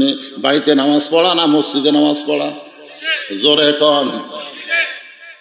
আল্লাহ রাসূল বলেন মসজিদে 5 ওয়াক্ত নামাজের আজান হলো, আজান হওয়ার পরে কোনো পুরুষ মানুষ ইচ্ছা করে যদি বাড়িতে নামাজ পড়ে, ওই বাড়ির প্রতি আমি নবীর এত রাগ হয়ে যায়, আমি যেন অর্ডার দেই বাড়ি আগুন দিয়ে পুড়ে ছাই করে দাও। রহমতের নবী কি অর্ডার? আমাকে নবীর কি দয়ার শেষ আছে? আর সেই নবী আগুনের কথা বলতেছে। আজকে অনেকে বলে না যে হুজুরা হলো আগুন সন্ত্রাসী, হুজুরা আগুন সন্ত্রাসী, আমরা লইরে আমাদের নবী। নবী বলেছেন আমি অর্ডার দেই আগুন দিয়ে বাড়ি পুড়ে ছাই করে দাও, কিন্তু অর্ডার দিলাম না এই কারণে ওই বাড়িতে শিশু বাচ্চার নারী থাকে। এই কথার দ্বারা বোঝা গেল পুরুষ মানুষের নামাজ বাড়িতে শূন্যস্থান পুরা করালেই ভাই জান। পুরুষ মানুষের নামাজ কোন নামাজ? কোন নামাজ? 5 ওয়াক্ত ফরজ নামাজ। আপনি সুন্নত পড়তে পারবেন, নফল পড়তে পারবেন, অসুবিধা নাই, কিন্তু 5 ওয়াক্ত 70 রাকাত নামাজ আপনার বাড়িতে পড়া যাবে না। এই 5 ওয়াক্ত নামাজ আপনাকে জামাত আদায় করা লাগবে। যখন ফজরের নামাজ আদায় করলেন, বাজান গো, রাসূল ডাকতে বলে, আল্লাহ এত কষ্ট করার পরে আমার উম্মতরা ফজরের নামাজ আদায় করলো, এ আদায় করার পরে আপনি তাদের কি পুরস্কার দিবেন? আল্লাহ বলে, হাবিব, আপনার আদি পিতা আদম আলাইহিস সালাম 350 বছর কাঁদতে কাঁদতে কাঁদতে কাঁদতে তওবা কবুল হওয়ার পরে শুকরিয়া তান 2 রাকাত নামাজ পড়েছিল। ওই নামাজটা আমার কাছে এতই ভালো লাগলো, আমি আপনার উম্মতের জন্য ফজরের ফরজ হিসেবে দিয়ে দিলাম। আপনার উম্মতেরা ফজরের ফরজ 2 রাকাত নামাজ জামাতের সঙ্গে আদায় করবে, আদম নবীর সম পরিমাণ সওয়াব আমি আল্লাহ দিয়া দিব। 2 জন ছেলে আইছে নবীর কাছে। কয়জন? একজনের নাম হলো মুয়াজ, একজনের নাম হলো মুআব্বাস। নবীকে বলতেছে, রাসূলুল্লাহ, আমরা 2 ভাই আল্লাহ রাস্তায় কুরবানি হবার চাই। হুজুর, আল্লাহ নাকি কোরআনে আয়াত নাজিল করেছেন, ইয়া আইয়ুহান নাবিয়্যু হারজিল মুমিনিনা আলাল কিতাল। ওগো নবী, মুমিন মুসলমানকে সৈন্য হিসাবে গড়ে তোলেন, কারণ যে কোনো সময় মক্কার কাফেররা মদিনা আক্রমণ করতে পারে, আর মদিনা যদি আক্রমণ করে দোয়া দরুদ দিয়ে কিন্তু মদিনা রক্ষা করা যাবে না। ওই কাফের বেঈমানদের বিরুদ্ধে নিজের জীবনকে কুরবানি করতে হবে। এই জন্য একটু খেয়াল করে শুনবেন। রাসূল বলতেছেন, তোমরা কুরবানি হবার চাইলেও তো হবে না, কারণ তোমাদের বয়স হয়নি। একটা গরু কুরবানি দিলে ইচ্ছা মতো দেওয়া যাবে না, গরুর বয়স হওয়া লাগবে। জোরে কোন কথা ঠিক কি না? তোমরা ছোট 2 জন বাচ্চা, তোমাদের তো বয়স হয় নাই। আল্লাহ রাসূলকে বলতেছে মুয়াজ, হুজুর মাপ দিয়ে দেখেন আমার বয়স হয়েছে। মাপের কাঠি হলো 5 ফুট 2 ইঞ্চি। আল্লাহ নবী বললেন, বেলাল রে, ওই লাঠিটা নিয়ে আসো। মুয়াজের কাছে ধরো। দেখছে মাথা পর্যন্ত লাঠি বরাবর হয়ে গেছে। রাসূল তাকায় দেখে মুয়াজের মাথা, লাঠির মাথায় কিন্তু পা বুড়া আঙ্গুলে ভর করে দাঁড়াইছে। পা দাঁড়াইছে কি? বুড়া আঙ্গুলে ভর করে দাঁড়াইছে। আল্লাহ নবী বললেন, মুয়াজ, তোমার লাঠির মাথা পর্যন্ত হয়েছে, কিন্তু পায়ে বুড়া আঙ্গুল ভর দিয়ে দাঁড়াইছো কেন? মুয়াজ বলতেছে, ওরা ফাইনালাকা যিকরাক। ওগো নবী, আল্লাহ আপনাকে সবার উপর সম্মান দিয়েছে, আপনি উপর দিকে দেখবেন, নিচের দিকে আপনি দেখবেন না। রাসূল মুয়াজের কপালে চুমা দিয়ে বললেন, তোমার কলিজার দিকে লক্ষ্য করে আল্লাহ তাআলা তোমার কুরবানি কবুল করেছে। মুয়াজ বলতেছে, রাসূলুল্লাহ, আমিও কুরবানি হতে চাই। মুয়াজ বলে, হুজুর আমার চাইতে 3 বছরের ছোট, আমার চাইতে 3 বছরের ছোট, ওই মাপেও হবে না, শরীরেও শক্তি নাই। মুয়াজ বলতেছে, হুজুর আমার বড় ভাই মিথ্যা কথা বলতেছে, ও লম্বা হতে পারে কিন্তু আমার সঙ্গে কুস্তিতে পারে না। যদি বিশ্বাস না হয় 2 ভাইকে কুস্তি লাগায় দেন। আল্লাহ নবী মুসকে হাসিতে 2 ভাইকে বললেন, যাও তোমরা কুস্তি করো। এবার মুয়াজ আর মুয়াজ 2 জন কুস্তি করতেছে। কুস্তি করতে করতে এক সময় ছোট ভাই বড় ভাইয়ের কানে বলতেছে, তুই তো কুরবানির জন্য সিলেক্টেড হয়ে গেছিস রে বড় ভাই, আমরা 2 জন কুরবানি নিয়তে বাড়ি থেকে বের হলাম। যদি নবীকে ডান দিক থেকে তরবারি মারে, তুই ডানে দাঁড়াইলি, তোর দেহে তরবারি লাগলো, কিন্তু বাম দিক থেকে যদি তীর মারে ভাইজান, তাহলে বলতো তখন বাম দিকে কে থাকবে? আমি থাকবো বাম দিকে, তুই থাকবি নবীর ডান দিকে। আবার কাফের বেঈমানেরা নবীকে যদি সামনে দিক থেকে আক্রমণ করে, তুই সামনে গিয়ে দাঁড়াবি, কাফেরদের তরবারি তোর গায়ে লাগবে, নবীর গায়ে লাগবে না। আর পিছন দিক থেকে যদি বর্ষা মারে, আমি পিছন দিকে দাঁড়াবো। ভাই, আমি তোর চাইতে শক্তি কম হলে কি হবে? আজকের দিনে তুই একটু দুর্বল হয়ে আমাকে বুকের উপর উঠাইয়া দে। এবার মুয়াজ কানতে কানতে ছোট ভাই মুআব্বাসকে বুকের উপর যখন উঠাইয়া দেয়, আল্লাহ নবী 2 জনের কপালে চুম্বন দিয়ে বলে, এইরকম ঈমান যখন মুসলমানের জাগ্রত হবে, আল্লাহর জন্য নিজের জীবনকে কুরবানি দিবে, বাতিলের ক্ষমতা নাই মুসলমানের এরিয়ার মধ্যে ঢুকতে পারে। আর আজকে আমরা 7 তারিখে কি করলাম? হাই রে, কুরবানি করছি ভাই। কুরবানির ওয়াজ হবে ডাইরেক্ট অ্যাকশন, কিন্তু এখন নামাজের ওয়াজ হচ্ছে। আর নামাজের ওয়াজ করতে গিয়া আমার মা বোনদের একটু পর্দার ওয়াজ না করলে হবে না। যেরকম ঠিক কিনা? ইয়াকুব নবীর নাম শুনছেন? ইয়াকুব নবী নির্জনে বসে আল্লাহর কাছে কাঁদতেছে, আল্লাহ আল্লাহ আমাকে তুমি 12টা সন্তান দিলে, 12টা, তার মধ্যে 2টা ভালো, এই 10টা তো খারাপ কেন? এই খুব খেয়াল করে শুনবে। কয় সন্তান? 12টা সন্তান, 2টা ভালো, বনিয়ামিন আর ইউসুফ খুবই ভালো, কিন্তু এই 10টা তো খারাপ কেন? আমি নবী হয়ে জন্ম দিলাম, তারপরে 2টা ভালো 10টা খারাপ, কারণ কি? আল্লাহ বলতেছেন ইয়াকুব তোমার বউ কয়টা? ইয়াকুব বলতেছে আল্লাহ আমার বউ তো 2টা। তোমার যে বউ ভালো, সে বইয়ের পেট থেকে যে 2টা সন্তান হয়েছে, এই 2টা সন্তান ভালো। আর তোমার যে বউ খারাপ, ওই বইয়ের পেট থেকে যে 10টা সন্তান হয়েছে, ওই 10টা সন্তান হলো খারাপ। এখান থেকে কি বুঝলেন? বাবার কারণে সন্তান ভালো মন্দ হয় না, ভালো মন্দ হয় মায়ের কারণে। আল্লাহ তার নবীকে আরশে নিয়ে গেছেন, আরশে নিয়ে যায় নবীকে 5 ওয়াক্ত নামাজ দিয়েছেন। জোরে কোন কয় ওয়াক্ত? না 50? 50। এই দেখেন 50 5, কারণ কি? 50 ওয়াক্ত নামাজ 5 ওয়াক্ত হলো। বক্তা ওয়াজ করতে করতে বলে দিল, মুসা নবীর সঙ্গে দেখা হলো। মুসা নবী বলতেছে আপনার উম্মতেরা পারবে না, মুসা নবী বলতেছে আপনার উম্মতেরা পারবে না, আপনি নামাজ কমায় নিয়ে আসেন। নবী আল্লাহর কাছে গেল, আল্লাহ 5 ওয়াক্ত কমা দিল। মুসা বলতেছে আপনার উম্মতেরা পারবে না, নবী আবার গেলেন, আবার 5 ওয়াক্ত কমা দিল। এভাবে নবী 9 বার গেল। জোরে কোন কয়বার? তাহলে আর একবার গেলে কিরে 9 বার গেল, আর একটা বার গেলে তো আমাকে নামাজই থাকলো না। ধরে কোন কথা ঠিক না? আয় আয় রে, এ ওয়াজ বক্তা করে যখন বাড়িতে গেছে, শ্রোতারা রাস্তার মধ্যে যাচ্ছে আর গল্প করতেছে, যদি মুসা নবীর সঙ্গে দেখা না হতো তাহলে আমাদের অবস্থা কি হতো? এই যে 3 ওয়াক্ত খালি তাড়াতাড়ি হওয়াতে আমাদের বিরক্ত লাগে না? আসর মাগরিব আর এসে কি কথা কয় না, কাছাকাছি না? আসর শেষ হতি মাগরিব, মাগরিব শেষ না হতি এসে, কি এক বিরক্ত পারে। যদি 50 ওয়াক্ত হতো তাহলে 24 ঘন্টার মধ্যে 8 ঘন্টা পর পর, দুর্গণ কয় ঘন্টা আলু লাগাবার পারতেন, আলু ধান লাগাবার পারতেন, কোনো কাম করে যেত, হাট বাজার। 8 ঘন্টা পর পরে 1 ওয়াক্ত করে নামাজ কি করবেন? দেখেন এখানে আল্লাহ তাআলা 50 ওয়াক্ত না দিয়ে 5 ওয়াক্ত দিল। এই 5 ওয়াক্তর মধ্যে আবার 2 ওয়াক্তর দিকে খেয়াল করছেন, এশা থেকে ফজর একটা লম্বা সময়, আবার ফজর থেকে জোহর একটা লম্বা সময়। ওমর ফারুক বলেন ইয়া রাসূলুল্লাহ 3 ওয়াক্ত তাড়াতাড়ি, আর এই 2 ওয়াক্ত লম্বা কেন? আল্লাহ রাসূল বললেন ফজর থেকে জোহর লম্বা সময় দেওয়ার কারণ হলো মানুষ দুনিয়ার কাজ কাম করবে, ব্যবসা বাণিজ্য করবে, চাকরি বাকরি করবে, খেতে খামারে এবং অফিস আদালতে এইগুলো কাজ করতে করতে দেহের যে ক্ষয় হবে, ক্ষয় বোঝেন না? ক্ষয় বোঝেন না? দেহের যে ক্ষয় হবে, এশা থেকে ফজর আল্লাহ লম্বা সময় দেওয়ার কারণ হলো ওই সময় তারা ঘুম পাড়বে, ওই ক্ষয়গুলো আল্লাহ তাআলা ঘুমের মধ্যে পূরণ করে দিবে। তাহলে দেখেন 50 ওয়াক্তর জায়গা 5 ওয়াক্ত। এখন আমি 3টা কথা আপনাদেরকে বলবো, আপনি একটু চিন্তা করে দেখেন তো কথাটা কি মানা যায়। 1 নম্বর কথা হলো আমাদের নবীকে আল্লাহ 50 ওয়াক্ত নামাজ দিল, নবী আমাদের কথা মনে ভুলে গেছে, মুসা নবী আমাদের কথা বলে দিছে। মানে আমরা যে 50 ওয়াক্ত পারবো না সেটা আমাদের নবী কি ভুলে গেছে, মানে মনে নেই, আমাদের কথা নবীর মনে নেই।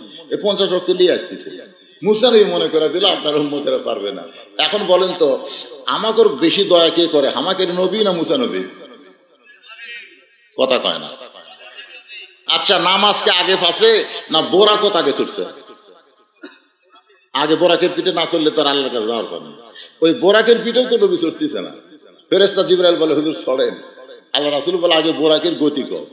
বলে বোরাকের পিঠে চড়বেন, বোরাক আপনাকে বারকুন বিজলি, আসমানের বিজলি চমকায়, এর চাইতেও বেশি গতিতে আল্লাহ তাআলা আপনাকে আরশে নিয়ে যাবে। সঙ্গে সঙ্গে নবী বোরাকের পিঠে হাত দিয়ে কান্না শুরু করলেন। ফেরেশতা জিবরাইল বলে ইয়া রাসূলুল্লাহ এত সুন্দর বোরাক যার পিঠে চড়ে আপনি আল্লাহর বাড়ি যাবেন, সেই বোরাকে আপনি কাঁদেন কেন? রাসূল বলে জিবরাইল আমার উম্মতের ব্যাপারে আমার পুলসিরাতের কথা মনে পড়ে যায়। আমার উম্মতেরা ওই বিজলি আকারে পুলসিরাত পাড়ি দেওয়ার জন্য এমন করে একটা বোরাক যদি আল্লাহ দেয়। জিবরাইল বলে হুজুর এটা একটা কথা হলো, কোন নবীর জন্য আল্লাহ যে বোরাক দেয় নাই, আর আপনার জন্য স্পেশাল ভাবে আল্লাহ বোরাক তৈরি করেছে, সেই বোরাক উম্মতের জন্য চাবেন। আমার মনে হয় এই চাওয়াটা আপনার বেশি হয়ে গেল, আপনার এই চাওয়া আল্লাহ কবুল করবে না। সঙ্গে সঙ্গে নবী বোরাকের কাছ থেকে 11 গজ দূরে, 11 গজ মানে কয় হাত? আল্লাহ পাক আমাকে দেখাছে ভাইজান, যেখানে বোরাক আইছিল ওই বোরাক যেখানে আল্লাহ পাঠাইছিল, বোরাকের পাশে হলো দাহিয়াতুল কালবি, তার জামিলাক যে কবর দিছে ওই কবরের পাশেই বোরাক এসে খাড়া হয়ে আছে। সুবহানাল্লাহ।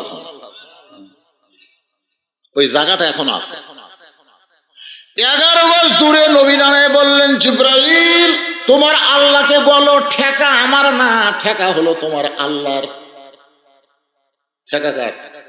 আমি কোনোদিন আল্লাহর আরশে যাওয়ার চাইনি, আমি কোনোদিনও চাইনি। কারণ মুসা নবী একবার বলছিল রব্বি আরিনি, আল্লাহ বলেছে লান তারানি। মুসা নবী আল্লাহ দেখবার চাইছিল, আল্লাহ কয় সম্ভব না। সেই দিন থেকে আমার মনের মধ্যে আল্লাহ দেখার বাসনা থাকলেও আমি সাহস পাই না। জিবরাইলকে হুজুর মুসা নবী আল্লাহ দেখবার চাইছিল, আর স্বয়ং আল্লাহ আপনাকে দেখবার চায়। তফাৎ আছে না নাই? যেরকম তফাৎ আছে না নাই? মুসা নবী আল্লাহ দেখবার চাইছিল, আর আল্লাহ আপনাকে দেখবার চায়। এখন বলেন মুসা নবীর চোখের পাওয়ার আর আল্লাহর চোখের পাওয়ার কি সমান? মুসা নবী দেখবার পায় না, এই জন্যই বলছিল দেখবার চাই, কিন্তু আল্লাহ কি নবী দেখবার পায় না? এ কথা কন না কেন? পায় কি পায় না? নবী যে মক্কাত আছে সেটা কি আল্লাহ দেখবার পায় না? তারপরে নবীকে আল্লাহর আরশে নিয়ে যায়, আল্লাহ নবীর কি দেখবার চায়? নবীর উম্মত হিসাবে এই গুরুত্বপূর্ণ কথাটা আমাদের একটু জানার দরকার আছে না নাই? বাজান গো, আল্লাহ নবী বললেন, আল্লাহ আপনার সঙ্গে আমার মেরাজ হলো, আমার সাক্ষাৎ হলো, কিন্তু আমার উম্মতের মেরাজ হলো না, আমার উম্মতের মেরাজ হলো না। আল্লাহ বলে, নবী গো আপনি যে জায়গায় যান আপনি আপনার উম্মতকে ছাড়েন না। আপনি এমন নবী কেন হলেন? আচ্ছা আমার কাছে আপনি আছেন, এটিও আপনার উম্মত। নবী বললেন, আল্লাহ আমি আমার জন্য কিছু চাই না, আমি চাই আমার উম্মতের জন্য। আল্লাহ বলে, নবী গো আপনি দেখলেন আমাকে একবার, আপনার উম্মতেরা দৈনিক আমার সঙ্গে মেরাজ করবে 5 বার। আসসালাতু মেরাজুল মুমিনিন, নামাজ হচ্ছে মুমিনদের জন্য মেরাজ। ভাই আজকে সেই নামাজ আমাকে পড়ার টেনশন নেই। একটু মনোযোগ দিয়ে শুনতে হবে। 5 ওয়াক্ত নামাজই হলো আসল। সেই 5 ওয়াক্ত নামাজ আমাদের কাছে বিরক্তকর মনে হয়। জোহরের 4 রাকাত নামাজ কেমনে পাইলাম? আমাদের জাতির পিতা হযরত ইব্রাহিম নমরুদের চুলার মধ্যে যখন শান্তির বাগান পায়, নামে দেখে আগুন নাই, এসি। সুবহানাল্লাহ কোন? এসি বোঝেন? এসি ঠান্ডাও না গরমও না। এখানে আল্লাহ কি বলতেছেন? কুলনা ইয়া নারু কুনি বারদাও ওয়া সালামান আলা ইব্রাহিম, শান্তিদায়ক ঠান্ডা হয়ে যাও, বরফের মতন ঠান্ডা হয়েও না, শান্তিদায়ক ঠান্ডা হয়ে যাও। এখন আগুনের চুলা শান্তির বাগান পাইয়া আমাদের জাতির পিতা হযরত ইব্রাহিম খুশি হইয়া এক নিয়তে 4 রাকাত নামাজ পড়ে। ওই 4 রাকাত নামাজ আল্লাহর এতই ভালো লাগছে, আল্লাহ বলে, হাবিব গো আপনার উম্মতের জন্য ইব্রাহিম নবীর 4 রাকাত নামাজ জোহর হিসেবে দিয়ে দিলাম। আপনার উম্মতেরা জোহরের 4 রাকাত নামাজ যখন জামাতের সঙ্গে আদায় করবে, ইব্রাহিম নবীর সমপরিমাণ সওয়াব আমি আল্লাহ দিয়া দিব। এখন বলেন তো, ফজর বললে আদম নবীর সমান সওয়াব, আর জোহর বললে ইব্রাহিম নবীর সমান সওয়াব, তাহলে কারা কারা ফজর জোহর বাদ দিবেন? বাদ দিবেন? আল্লাহ তাআলা সাগরকে রাস্তা বানায় দিলেন মুসা নবীর জন্য। ধরে কোন নবীর জন্য? জেরুজালেমে গেছিল হযরত ওমর তখন আসলো উটের নিচে রশি ধরে, আর গাধা আসলো উটের উপর। জেরুজালেমের খ্রিস্টানরা মনে করে যে জেরুজালেম ফিলিস্তিন যুদ্ধ হচ্ছে, ওই জেরুজালেম ওমর ফারুক গেছে, খ্রিস্টানরা নিয়ে আসে একেবারে চকি, উটের পিঠ থেকে চকির উপরে পা দেবেন, একজন হামাগুড়ি দিয়ে আমার উপর পা দেবেন, আমির আল মুমিনিন আপনার উঠ থেকে নামতে যেন কষ্ট না হয়, রাখাল খালে কাম দেন। জেরুজালেমের লোকেরা কয়, আমির আল মুমিনিন আপনি কাম দেন কেন? রাখালকে কেড়ে পাগলা, কে আমির আর কে রাখাল তোরা জানি? তখন উটের পিঠে যিনি তিনি তো আমির। কয় না, আমি হলাম রাখাল, আর রশি ধরে যিনি জমিনে দাঁড়ায় তিনি হলেন আমির। জেরুজালেমের খ্রিস্টানরা আশ্চর্য হয়ে বলে এটা কেমনে হয়? বলে আল্লাহর কোরআন যখন দুনিয়াতে চলবে, কোরআন মোতাবেক মানুষ যখন চলতে যাবে, তখন এমনই সম্ভব হয়ে যায়। আপনাদের মসজিদে কার আইন চলতেছে? কথা কন না, আপনাদের বড় মসজিদে কার আইন?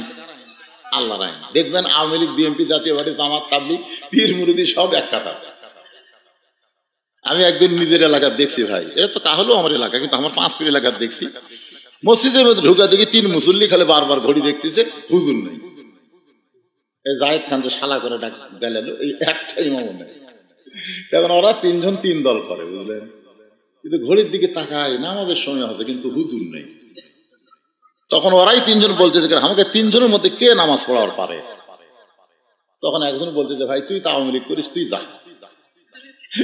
বাইরে আমি মাঝে মধ্যে পড়ি, পড়াবার পারি না। তুই তো বিএমপি করিস, তাহলে তুই যা। আঁকার মধ্যেই ভাই, কিন্তু সামনে যাই না। এখন আওয়ামী লীগ কয় তুই তো জামাত করিস রে, তুই যা। দেখেন আওয়ামী লীগ বিএমপি জানে নামাজ পড়াবারও পারে, পড়বারও পারে, একটা দল, তার নাম হলো জামাত। জোরেখান তার নাম কি? কথা কন না কেন ভাইরে, কথা কন না কেন? তখন বলতে তো ভাই রে আমি কিন্তু জামাত ইসলাম। এখন তোরা পিছনে জায়গা কি বলবো, একটি দায়িত্ব বিহাজার রাজাকার কবু। তখন আওয়ামী লীগ বলতে যে ফাজলাম করে, আল্লাহর ঘরের মধ্যে কোন দল চলবি না রে। এটা কিন্তু আওয়ামী লীগে বলতেছে, আল্লাহর ঘরের মধ্যে কোন দল চলবি না রে। এই ঘরের মধ্যে আওয়ামী লীগ, বিএনপি, রাজাকার সবাই এক ভাই, এক জামাত। ধরে কেন সুবহানাল্লাহ। দেখেন আল্লাহর আইন চলার কারণে 14 দল 20 দল ভাঙ্গে এক কাতার হয়। খালি মসজিদের আইন যদি বাংলাদেশে চালু হতো, তাহলে বাংলাদেশে কোনো দলাদলি থাকতো না, সব মুসলমান এক দল হয়ে যেত। ধরে কোন কথা ঠিক না? জেরুজালেমের সমস্ত খ্রিস্টানরা বলতেছে ইসলাম যদি এত সুন্দর হয়, তাহলে আমরা আর খ্রিস্টান ধর্মে নাই, আমাদের পড়ায় দেন লা ইলাহা ইল্লাল্লাহু মুহাম্মাদুর রাসূলুল্লাহ। সব খ্রিস্টান মুসলমান হয়ে গেছে, সুবহানাল্লাহ। কিন্তু ওই মুসলমান যারা আছে খ্রিস্টান, এরই মধ্যে একজন আবার ব্যাকা। এই ব্যাকা উই আর হয়নি, ব্যাকা বোঝেন না? যখন আদায় শুরু করলাম, যে কয়টা উঠে গেল এরা হলো ব্যাকা। এরা কি? কথা কেন?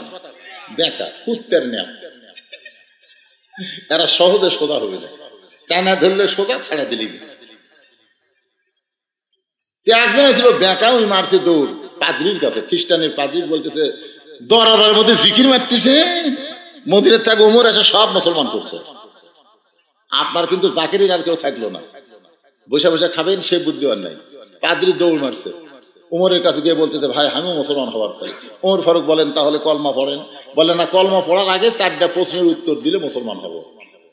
1 নম্বর প্রশ্ন হলো পৃথিবীর এমন কোন জায়গা যে জায়গায় সূর্যের আলো একবার পড়েছে কিয়ামত পর্যন্ত পড়বে না, ওই জায়গাটার নাম বলা লাগবে।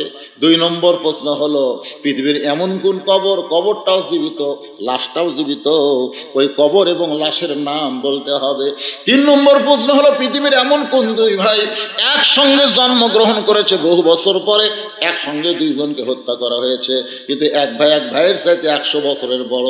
4 নম্বর প্রশ্ন হলো পৃথিবীর কোন কয়েদি কারাগার নিঃশ্বাস নেবার পারে না, এরপরও জীবিত থাকে। ওমর কান্দার বলে পাদ্রী রে, তোমার 4টা প্রশ্ন আমি জীবনে শুনি নাই, তাহলে উত্তর কেমনে দেব? পাদ্রী বলতেছে আমি তাহলে মুসলমান হতে পারলাম না। ওমর ফারুক জেরুজালেম থেকে যখন ফিরে আসছে মদিনায়, হযরত আলী শিক্ষামন্ত্রী তখন ছিলেন। তখন হযরত আলী হলেন শিক্ষামন্ত্রী। দরকার কি মন্ত্রী? কথা কন না কেন? কি মন্ত্রী? বাংলাদেশেও শিক্ষামন্ত্রী আছে না নাই? ইসকনের সদস্য। এতদিন শিক্ষামন্ত্রী ছিল দীপমণি, এখন হয়েছে নওফেল। ধরে কার নাম কি? নওফেল। বাজানদের একটু মনোযোগ দিয়ে শুনবেন। ওমর ফারুক বলতেছেন আলী রে, সব খ্রিস্টান মুসলমান হয়েছে, আমার মন ভরে নাই, কিন্তু একটা পাদ্রী মুসলমান হবার চাই হলো না। আলী বলতেছেন কেন হলো না? পরে 4টা প্রশ্ন করেছে। 1 নম্বর প্রশ্ন হলো পৃথিবীর কোন জায়গা সূর্যের আলো একবার পড়েছে কিয়ামত পর্যন্ত পড়বে না, ওই জায়গাটার নাম কি? আলী মুসকে মুসকে হাসে আর বলে আপনি কেন পারলেন না? আল্লাহ মুসা নবীর জন্য সাগরকে রাস্তা রাস্তা বানায় দিল। ওই সময় সূর্যের আলো সাগরের তলায় গেল। যখন ফেরাউন নামলো তখন সাগর পূর্বের মতোই হয়ে গেল। ওই জায়গায় কিয়ামত পর্যন্ত আর সূর্যের আলো পড়বে না। ওমর বলে, আলী রে, 2 নম্বর প্রশ্ন করলো, কবরটাও জীবিত লাশটাও জীবিত, এটা কি দুনিয়াতে কোনোদিন হতে পারে? আলী বলতেছেন, কবর হলো মাছ আর লাশ হলো ইউনূস আলাইহিস সালাম। ওমর চমকে বলে, আলী রে, 2 ভাই একই সঙ্গে জন্মেছে, বহু বছর পর একই সঙ্গে হত্যা করেছে, এক ভাই এক ভাইয়ের সাথে 100 বছরের বড়।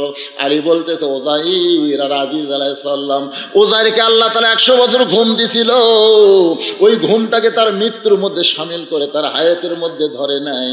আবার 2 ভাইকে যখন কাফেররা হত্যা করলো তখন দুনিয়ার হিসাবে এক ভাই এক ভাইয়ের সাথে 100 বছরের বড়। ওমর কান্দের বলে, আলী রে, পৃথিবীর কোন কারাগার কয়েকদিন নিঃশ্বাস নিবার পারে না, জীবিত থাকে?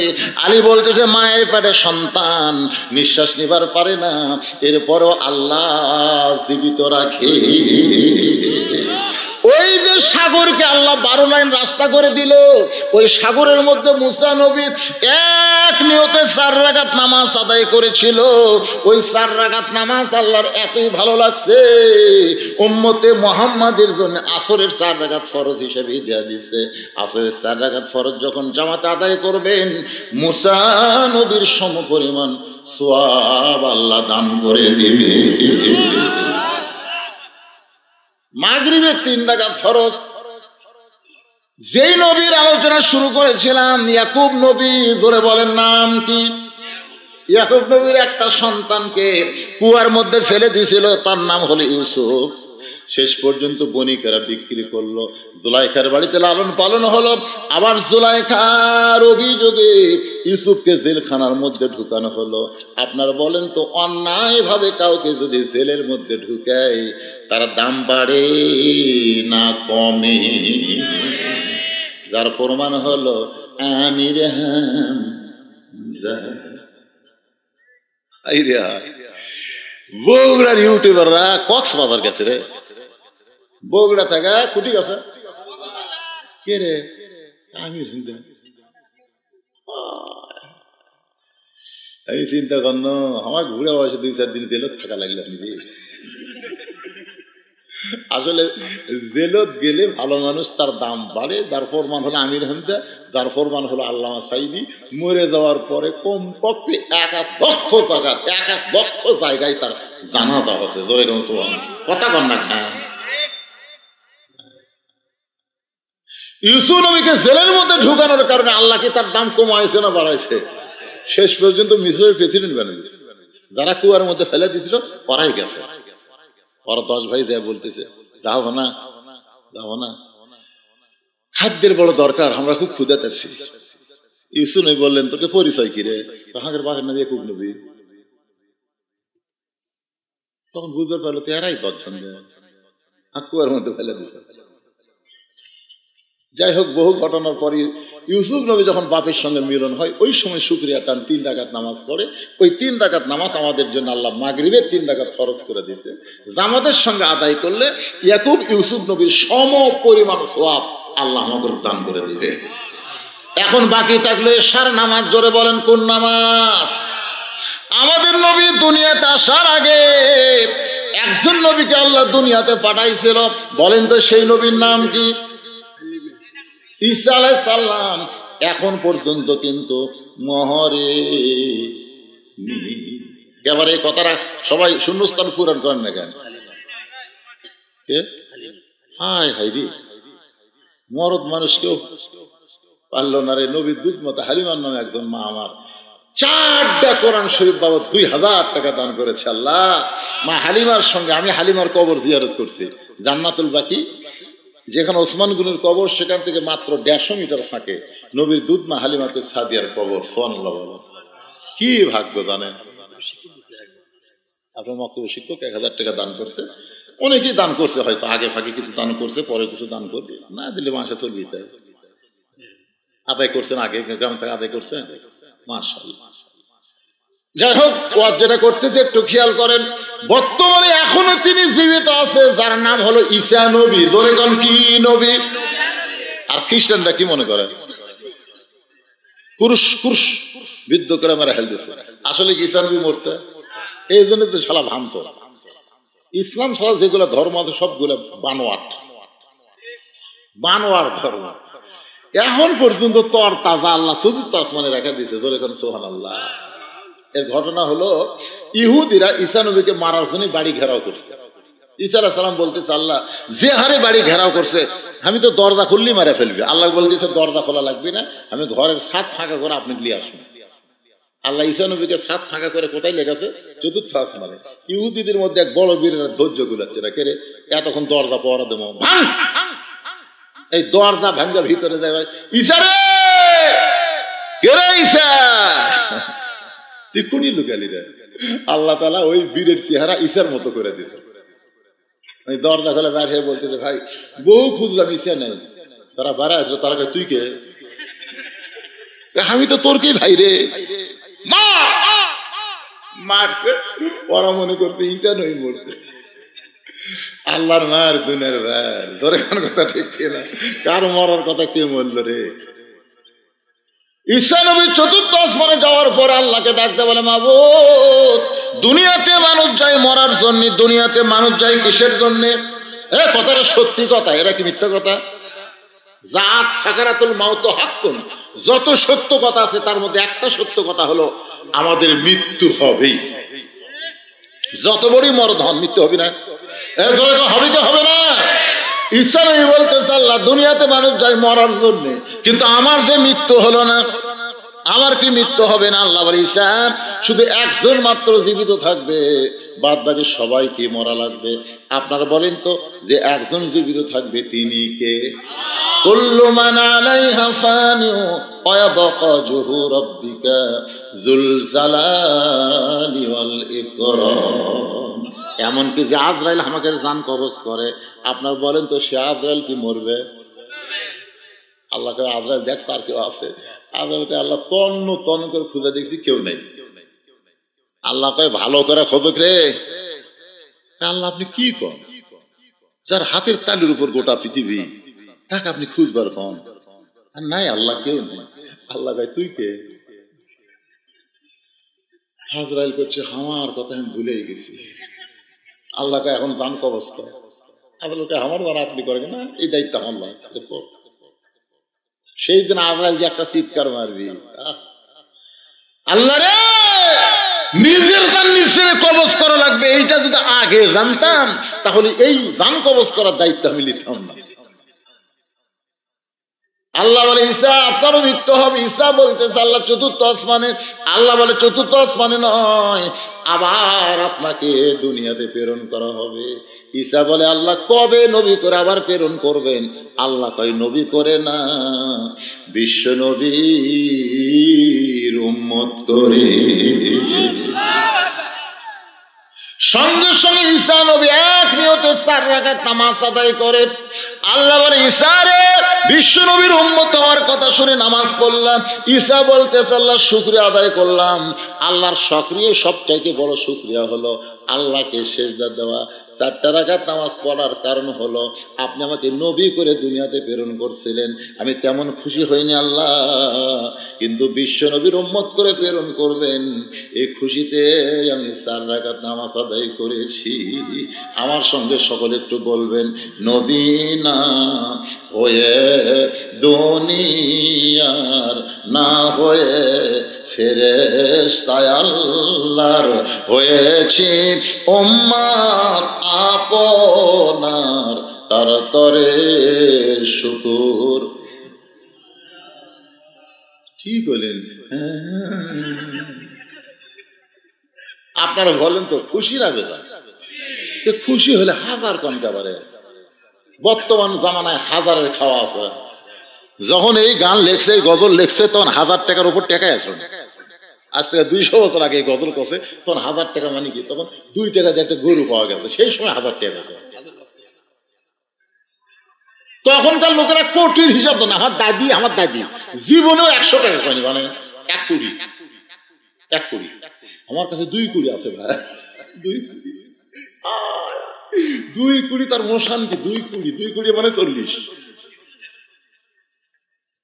আমি যখন ছোট, খুব ছোট, আমি দেখছি একদিন গরু জব করে, সকালে জব করছে, এসা হয়ে যায়, বেচা হয়। তো গরুওয়ালা বলতেছে 7-10 খুবই 10 টাকা দিলিয়ে দাও। আমি 10 টাকা, 10 টাকা। তখন গরুই আসলে 13-14 টাকা করে, জানেন, এক গরুর দাম 13-14 টাকা। আপনি সেই সময়ের হাজার, এখন হাজার কম, আপনাদের মাথা ঠিক আছে? কোটি কোটি বার তার তরে শুকুর, কোটি বার ইয়া নবী সালাম আলাইকা, ইয়া রাসূল সালাম আলাইকা, ইয়া হাবিব সালাম আলাইকা, সালাওয়াতুল্লাহ আলাইকা। আল্লাহ বলে, নবী গো, ওই 4র্থ আসমান ঈসা নবীর 4 রাকাত নামাজ আমার এতই ভালো লাগছে, আপনার উম্মতের জন্য এশার 4 রাকাত হিসেবে দিয়ে দিলাম। এশার 4 রাকাত নামাজ যখন জামাতে আদায় করবে, ঈসা নবীর সমপরিমাণ সওয়াব আমি আল্লাহ দিয়ে দিব। এখন আপনারা বলেন, এই নামাজের ওয়াজ শোনার পরে কোন নামাজ বাদ দিবেন? এই যুবকের কথা কও, কোনটা বাদ দিবে? তাহলে ফাসাল্লি রব্বিকা, 1 নম্বর নামাজ, 2 নম্বর কুরবানি। এই 2টা আমল যদি করে যাবার পারেন ভাই, হাসরের ময়দানে তামা হোক কি রোদ হোক কি ফেটে যায়, আমাদের কোনো টেনশন নাই। নবীর হাউজে কাউসারের পানি পান করবো, সূর্যের তলে দেয় খাড়া হবো, তোরে কোনো সুবহানাল্লাহ দিয়ে কি করবো? হ্যাঁ, সূর্য কবি তুই চলবো না, তোর মধ্যে হাউজে কাউসারের পানি আছে, সূর্য তো দূরের কথা, তুই জাহান্নামত গেলেও জাহান্নাম জান্নাত হবে। আমরা সে হাউজে কাউসারের পানি পান করতে চাই। এই 2টা আমলের বিনিময়ে আল্লাহ যেন কবুল করে, জোরে কোন আমিন। ফজরের নামাজ জামাতের সঙ্গে আদায় করবো ইনশাআল্লাহ। আস্তাগফিরুল্লাহ রাব্বি মিন কুল্লি জামবি ওয়া আতুবু ইলাইহি।